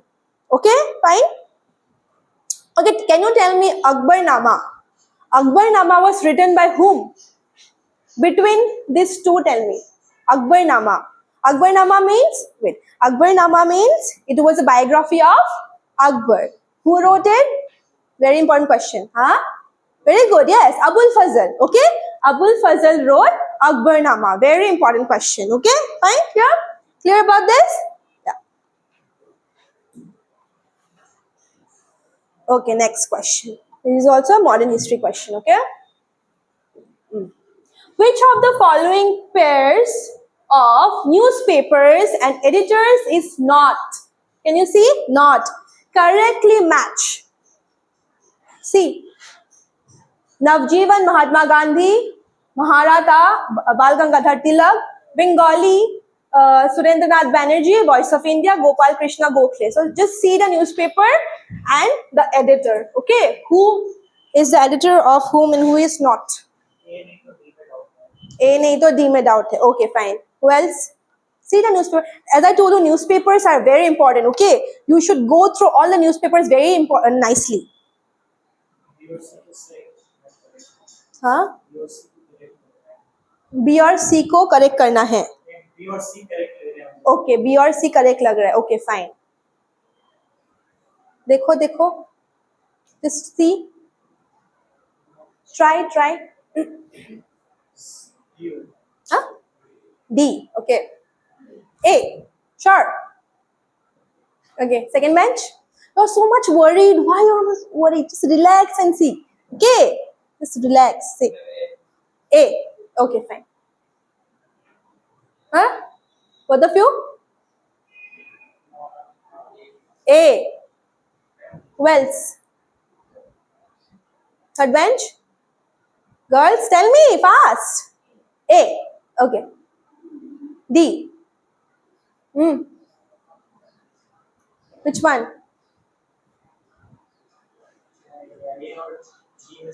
A or D में से कोई okay fine it's D. D is incorrect okay fine A is correct Navjeevan obviously Mahatma Gandhi have edited Maharatha Bal Gangadhar Tilak and Bengali Surendranath Banerjee. So can you tell me Voice of India was edited by whom? Who was the editor? No it's not Nehru. Have you heard about Dadabhai Naoroji? Yes, Dadabhai Naoroji was the editor of Voice of India. Okay, and this person, no, okay, here or not? Here? Yeah. So, newspapers are very important, okay? Weekly magazines and you should have a chart. Just make a flow chart and put it near your table and while looking at it all, you can remember, okay? Okay, next. Okay, this one repeated, no? Okay, next question is from ancient India. From among the following Mahajanapadas, identify the Gana or Sangha oligarchy. Okay, first of all, you should know what is Mahajanapadas. Firstly, you should know what is Janapadas. Then Mahajanapadas. Okay, see. So people from the Neolithic period, only people started to do agriculture. Yes or no? So they used to move from one place to another place. They can't stay in one particular place. Okay, they used to migrate because in one particular place they can't find anything. And to do agriculture, they have to find water near it because obviously water you need. Yes or no? So they used to come and settle in a particular place near the river or somewhere. So they used to stay there. They used to do agriculture and all. And another group of people come and join them. And another group of people, then they become a tribe. From tribe, they become communities. From communities, those communities become first maybe 50 people were there. Then 100 people joined them. Yes or no? Like that, they increase. Population increase. Yes or no? Then they formed into small cities. Okay, some small cities were developed or towns were developed which were called as Janapadas. Okay, Janapadas means what? Small towns, cities or principalities you can say. Fine, small towns or territory or principalities, very small. Okay, not that big. So from these Janapadas only, some of the cities or territories have emerged into very big cities. Okay, very big cities. And those big cities were named as Mahajanapadas. Okay, here there are how many Mahajanapadas? 16 Mahajanapadas were there. Okay, all total 16 Mahajanapadas were there who were big cities or big territories or principalities. Okay, remember two things only. Janapadas means small towns or cities or territories. Fine. Mahajanapada means big, massive. towns or principalities. Here, tell me what is Janapadas? How will you remember? Janapadas means what? Small cities or towns, and Mahajanapadas means big cities or towns. And how many Mahajanapadas are there? Question might come. 16 Mahajanapadas. Okay, 16 Mahajanapadas are there, and among them, Magadha is the most massive one. Okay, it's the largest of all, Magadha. Okay, after Magadha, Baji comes. Then it continues. Okay, first is Magadha, which is very big, massive city. Then next comes Baji. Okay, so see, what is, like, where, in which of the cities, you can say, in which of the Mahajanapadas this Gana, Sangha or oligarchy is being found, associated with.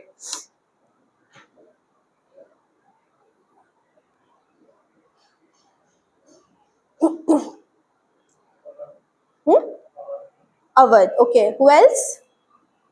Guess. Try, it's okay. If it is wrong also, it's okay. Tell me.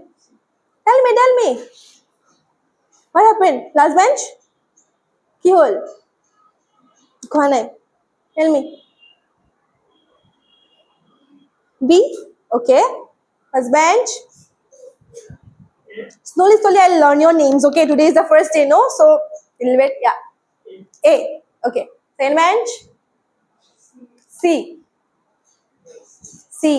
Hmm. Yes, you say. Huh? D. A. Last bench. Yes, you. No. Second last bench. B. Last bench. Don't hide your face. Tell me. Try. It's okay. Try. It's okay. Try. If it is wrong also, it's okay. C. It's B. It's Baji. Okay. So here they identify Gana and Sangha. Gana means what? Assembly. Group of people who they form assemblies. Ganas means assembly, and Sanghas means what you can say? Organization.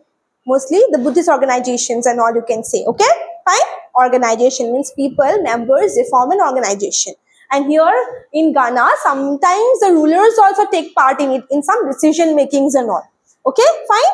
Ghana means what? Assembly. Like members, they together they form assembly, and Sanghas means organizations. Fine, clear? Clear? Yeah, okay. Huh?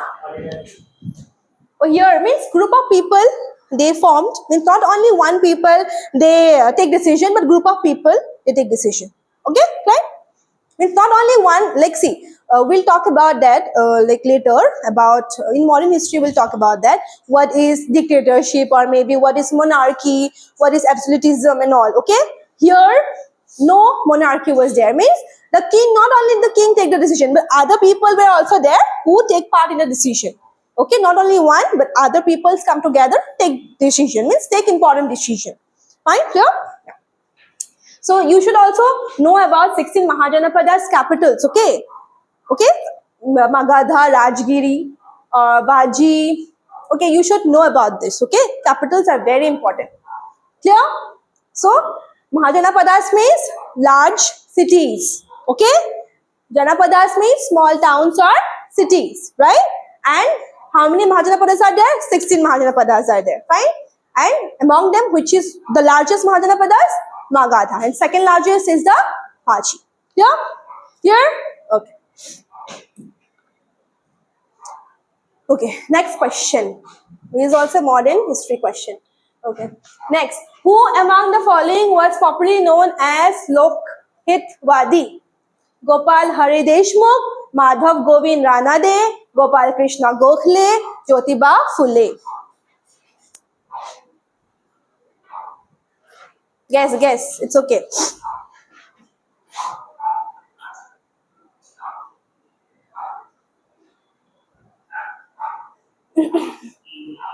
All are very important personalities, okay?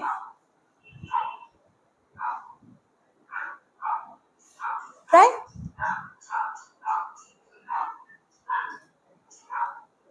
Any guesses? A, B, C, D. Huh? Gopal Krishna Gokhale. Who else? First bench? Try. It's okay. Fine. Try. Try.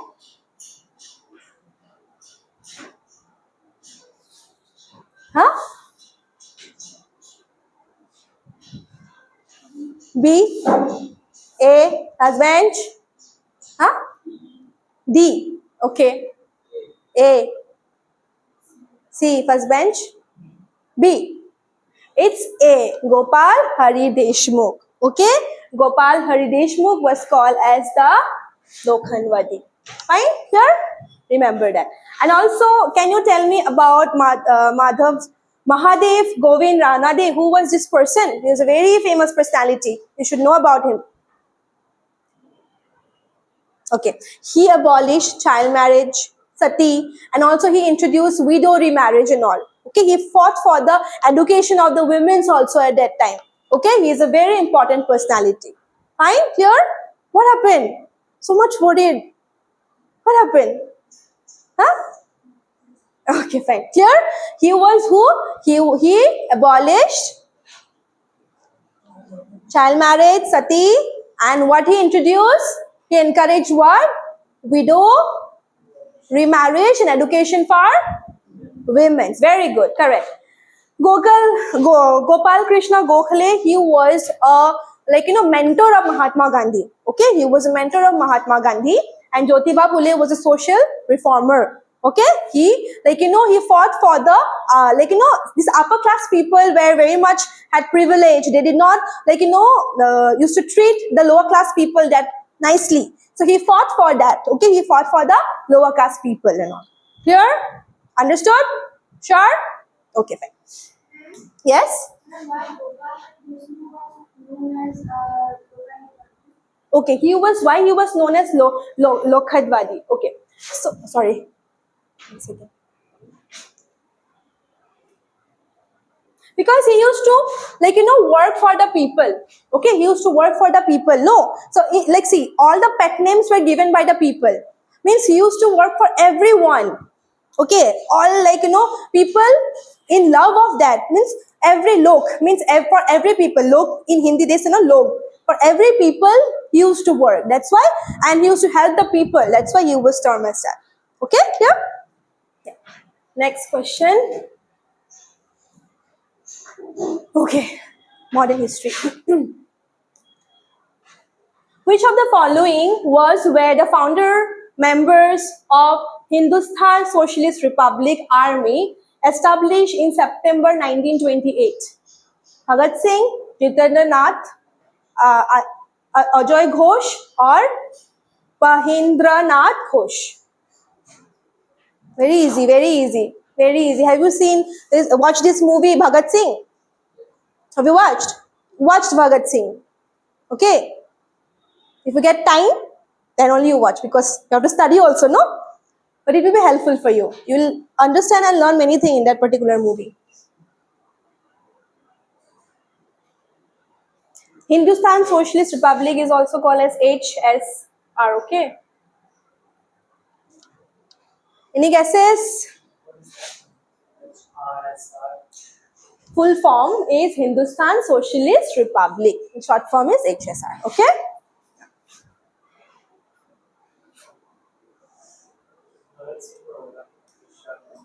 And who else?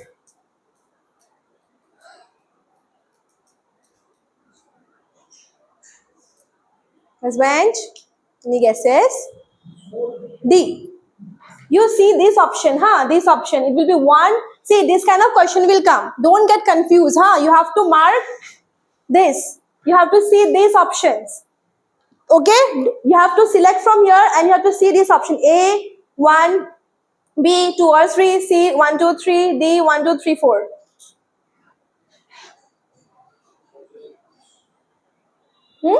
Except for It is 1. Bhagat Singh. Yeah? Bhagat Singh. Fine? Yeah? Next question. Which of the following is not a part of Kautilya's Saptanga theory of state? Do you know who was Kautilya? Chanakya, Kautilya? Just today you do Google search, okay? Or if you have a book, just see who was Kautilya. Fine, you will get to know very nicely. Fine? He found a person, his name was Chandragupta Maurya, who founded the Mauryan dynasty. Okay? He was the minister or advisor of, he was author also, he was many things of Chandragupta Maurya. I mean, Chandragupta Maurya, you can say, used to listen to this person, and you can say not the puppet actually, but all the decision this person Kautilya used to do, like decide, used to advise the king, and the king used to accept his advice. Okay, he was a very intelligent and you can say that he was very shrewd person. Okay, Saptanga theory means seven theory, seven limbs you can say. Okay, in seven limbs means about the administration, how the administration means, see, in an administration we need ministers, we need council of ministers, we need prime ministers, president, everything is there, everyone is there, right? So in Saptanga theory about the administrative system, it was mentioned, it was called as seven limbs. Okay, fine. So can you tell me which one was not part of Saptanga theory?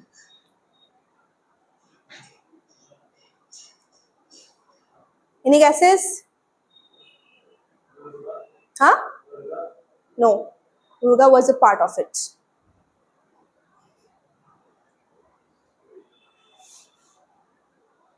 Okay, this and this is part of it. Now tell me which is not. Huh? Dharma. Okay. Well, tell me. Huh? Tell me fast. Huh? B. It's D. Dhamma. Dhamma is associated with Buddha, Gautam Buddha. Okay. Here, everything, uphold the teachings of Buddha. About the teaching of Buddha, Dhamma, Ashoka's Dhamma. Have you, here, Ashoka's Dhamma. Ashoka was totally, into Buddhism. Yes or no? So, Dhamma means upholding Buddhism. Okay, fine? These three were the part of Saptanga theory. Amatya means you can say council, ministers. Okay, councils or minister. Janpad means you know, right? Then Durga means you can say Durga means I think the people. Okay, of I'll just see and I'll let you know about this very nicely. Okay, when we will talk about Mauryan dynasty, we'll talk about this very nicely. Fine, clear? Yeah. So clear? Which is not part? Clear or not? Yeah. Okay. Next question. This is also modern history question. What happened? Oh.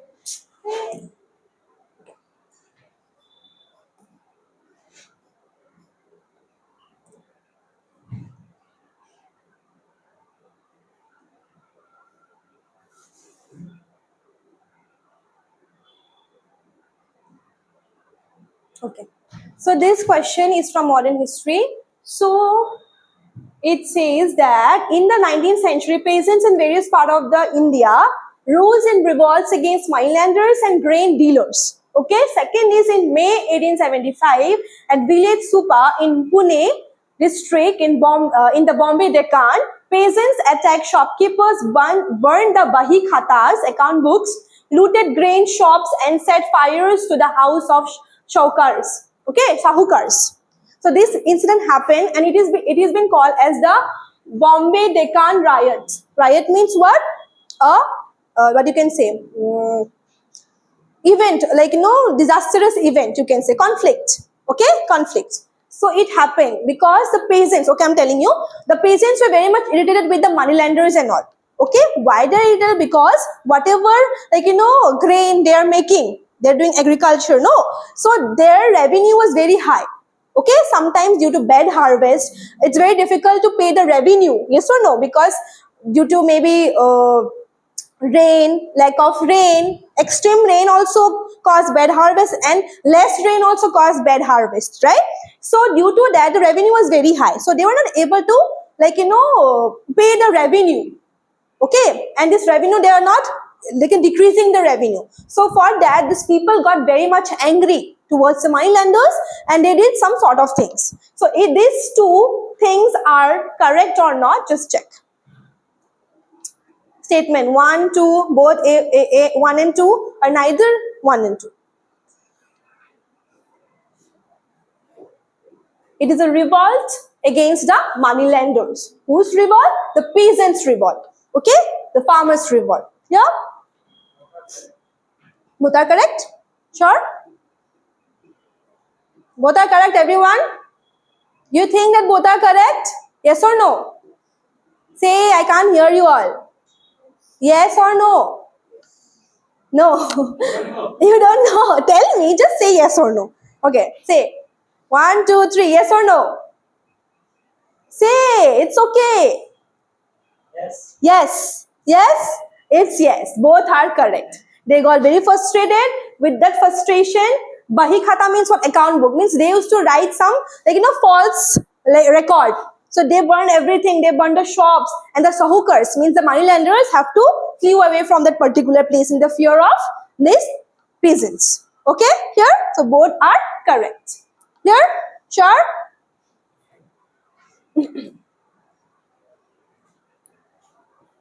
Yeah.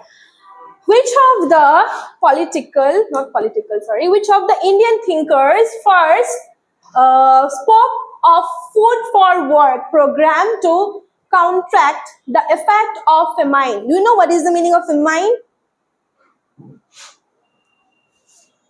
When famine happened? Shortage of food. Famine means shortage of food. When bad harvest happened, famine happened. And due to famine, due to hunger, due to starving, people die. That is called as famine. Okay, clear? So one of this person, they have spoke about that if you work properly, if you work, then we can earn more food. We can produce more food. And this food we can store. And in the time of famine, in the time of bad harvest, we can use that particular storage of food, right? So to if famine is there, to overthrow the famine, or if famine will come, okay, to save that thing, we need to food for work. We need to work. Okay, fine, clear? Clear or not? Yes. So tell me, which among the people? Aryabhatta, I think everybody know. Yes or no? These were also scholars, you can say, and Kautilya, but Kautilya I have told you, right? So tell me.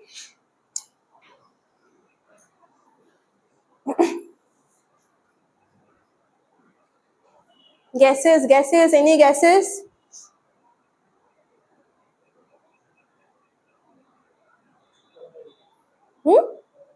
Kautilya, who else?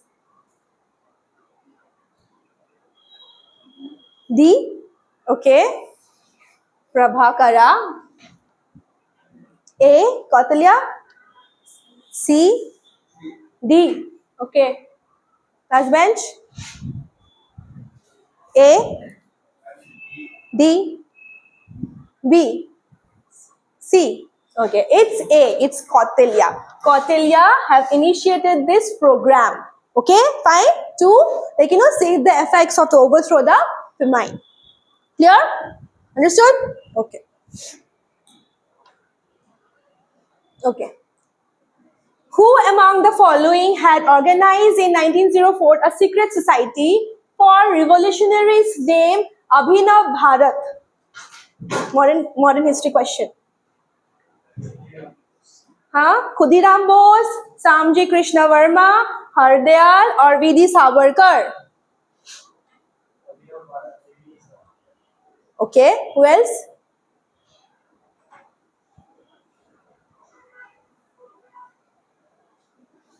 Any idea? Or just guess?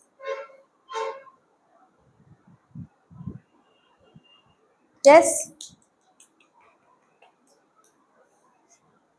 So much like, oh my god, what it is. Just say, it's okay, fine. If it is wrong also, it's okay. We will learn everything. We will study everything. No, it will be very easy for you. Don't worry. I will make it easy for you all. Don't worry. Last bench? C. Last second bench? C. C. Okay. Yes, first bench? C. Second bench? D. Okay, last bench? D. Yes, it's correct. B.D. Savarkar was the one who have organized a secret society which is named as Abhinav Bharat. Very good. Okay? B.D. Savarkar was the one. Savarkar was the one. Do you know about Khudiram Bose? Everyone? Okay. Khudiram Bose was a freedom fighter. You know at what age he got hanged?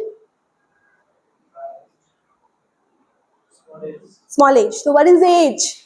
He was a freedom fighter. He was a strong freedom fighter. He used to wear dhoti and he used to wear that kurta and he used to go for revolt, fight against the Britishers. At the age of 19, he was hanged. He was very young. Okay? He was a young, what you can say, freedom fighters who have sacrificed his life for to get independent India. Okay? Fine? At the age of 19. Okay, and this is a repeated question. Okay, this is a Harappan civilization question. At which among the following Harappan sites are fire altars found? Do you know what is fire altar? Do you know that Havan? No, where marriages happen, the fire occurs. No, that Havan is called as fire altar. So in this of the sites, that is Kalibangan, Harappa, Mohenjo-daro, Rakhigiri. These were the sites of Indus Valley civilization. So which among the sites these fire altars are found? Mostly.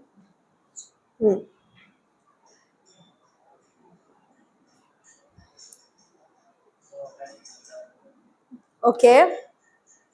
Okay, I'll tell you these two are not. Just guess from Kalibangan and Rakhigiri.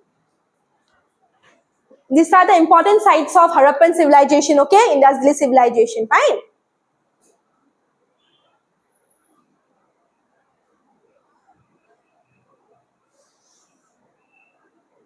Any guesses? A, B, C, D? A. Okay, who else?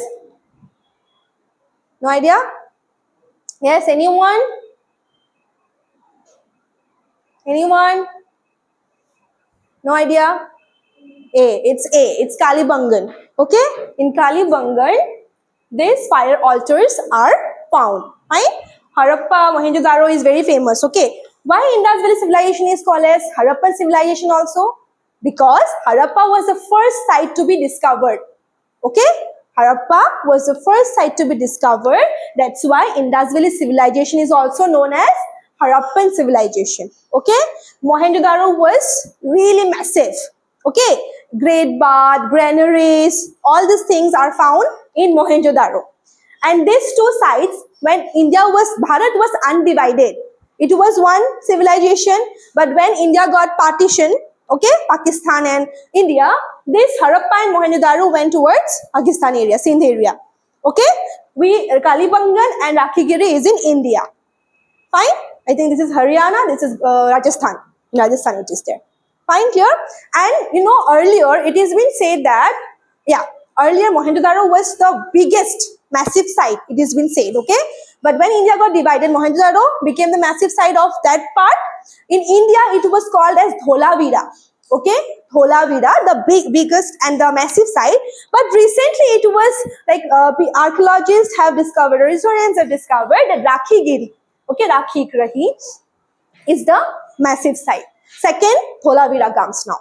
Okay, they do this kind of investigations. No, so through investigation, they came to know Rakhigiri is the largest than Dholavira. Clear? Yeah. Next, who among the following has described the medieval Indian postal system as of two kinds? The horse post called Uluk and the foot post called Daba. Which of the travelers? These all are the travelers, okay, medieval history. These all are the travelers. Fine. Al-Buruni, Daurat, Barbosa, Ibn Battuta, Sayyid Ali Rais. Okay, these all are the travelers. They used to travel in India and they used to write travelogues. Okay, travelogues means what? They will visit a particular place. Okay, about that particular place, they will write. Okay, maybe Al-Biruni will come to the Mughal Empire. He will write about the king. He will write about the people of the Mughal Empire, like that. I'm just giving an example. He have not written. Okay, fine. So these are the, and one important book of Al-Biruni is Kitab ul Hind. Okay, Kitab ul Hind. Remember that. Okay, and Ibn Battuta's famous book is Rihal. Fine, Rihal. All are the travelers. So these travelers have, they used to write about that in medieval time, postal system was there. There were two postal system, one by horse and one by foot. Okay, clear? So which of the person it is?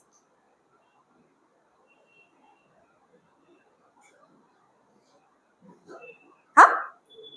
Okay, who else? Guess. Huh? B. Okay. That's bench. C. D. First bench. B. It's Ibn Battuta. Okay? Ibn Battuta, he came in the time of medieval phase, means he was a traveler. Okay, he used to travel from one place to another place. He loved traveling. Ibn Battuta, okay? Like he was called as a global traveler. Okay, because he loved traveling. From a very young age, he came out of his house and used to travel. Okay, later he went towards his home because he became homesick. Fine? Clear? So he have described about this Indian postal system. Clear? Okay. Where Netaji Subhash Chandra Bose announced the formation of the government of Free India in 1943. Modern history, very important. Yes, I think you all know about this, right?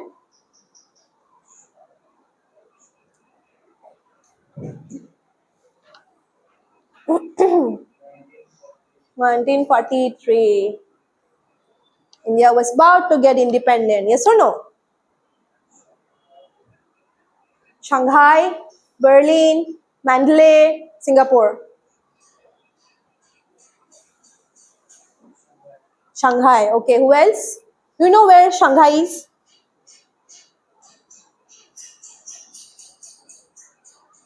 China. Very good.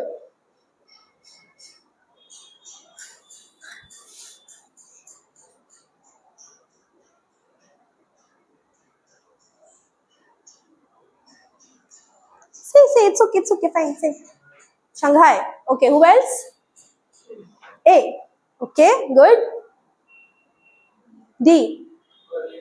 Berlin. Okay, that's bench. B. A.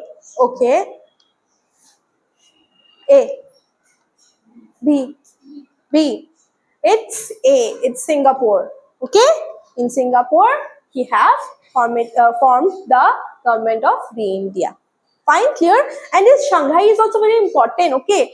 Like in the time of printing press. Okay, printing press. You can say China was the first one to invent this hand printing method. Okay, after that Japanese people came to know, Japan came to know about the printing history or printing thing. Then it came towards Korea. Then the Europeans came to know about this, that oh my god, this thing was going on in this particular Asian countries. Okay, then India came to, lastly India, the printing method came to India at last. Fine.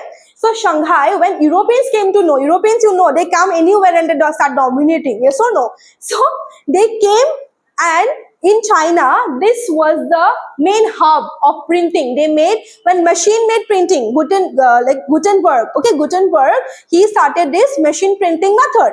Okay, he invented the printing machine. Okay, so from that time onwards, Shanghai, Europeans, they came and they formed here the main hub of printing. Okay, in Shanghai, the main hub of printing was established. Yeah. Okay. Yeah.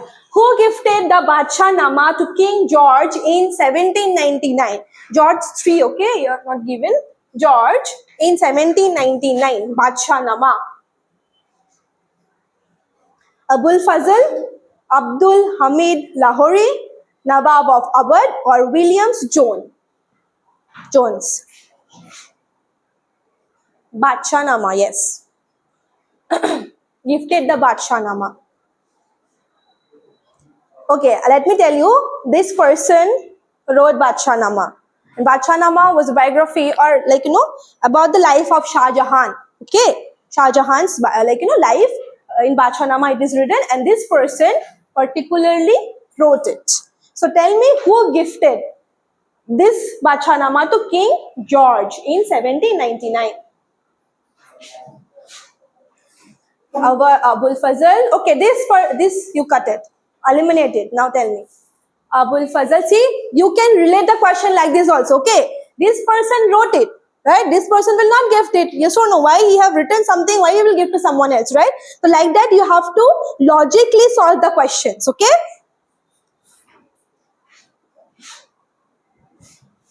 And obviously, foreigner will not give that, right? So Indian people, from Bharat only someone will gift. Okay, C. Who else? A. C. Yes. C. A. C. What? Yes. C. No, you said C. A. It's C. Now, Nawab of Awadh. Okay?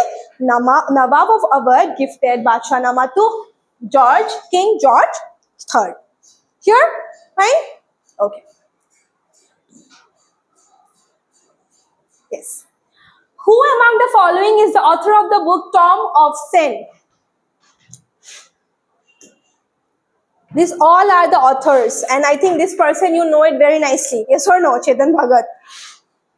This is also a famous person. All are like famous personalities, okay? All are authors. Now tell me. Okay, this two you cut it. Okay? Tell me from this two. Tom of Sen. Tom of Sen. Tomb means, what is the meaning of tomb? Do you know? T-U-M-B.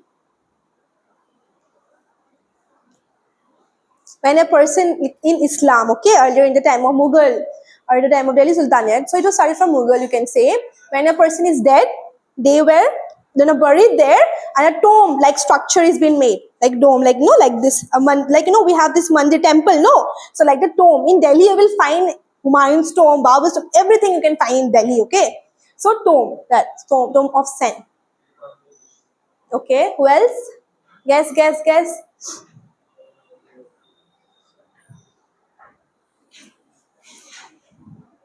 Say. A or B? Okay, how many A? Put your hands up. Okay, 1, 2, 3, 4, 5. How many B? Okay, correct. B is correct. Gitanjali Shri. Okay, she was the one who, wrote this Tome of Sen. Clear? Okay. Okay, it's done. So, whatever we have explained today, is it clear? Little bit. Are you familiar with the topic that we are going to study? It's easy, right? If you understand, it's easy or not? Right? It's easy. So together we can study and understand the concept, right? So today at home, what you will do?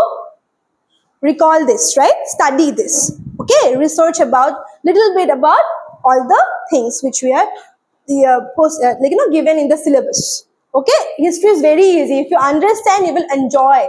Okay? You will enjoy history. Fine? Clear or not? So you all belong to which stream? Like in class 12, 11, 12, which stream you all are in? How many of them were in arts? No one. Okay, one. And others? Science. All are science. Little bit you will get difficulty, but if you understand, you will enjoy, right? So whatever I have explained, it's easy, right? Yes or no? Easy or not? You understood or not? Clearly? Nicely? Right? So together we will learn and study and understand each and every concept. Okay? Each and every topic. Clear? Okay, fine. It's over now. Okay? Thank you so much. So next class, we'll start with civilizations. Not civilization, Stone Age. Okay? Stone Age, and we will discuss about that in a very extensive way. Clear? Okay. Thank you so much.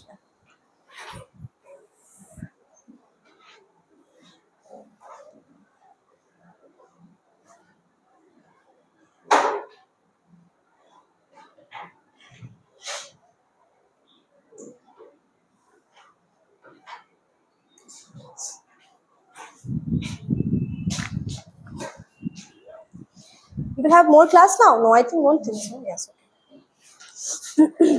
So go through at home little bit nicely. The syllabus you go through at home, okay? And together we can do this. Yes or no? Yes or no? You have doubt? Okay, fine. So understood no everything today? Clear or not? Okay, fine. Thank you.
क्या पढ़ाया? Introduction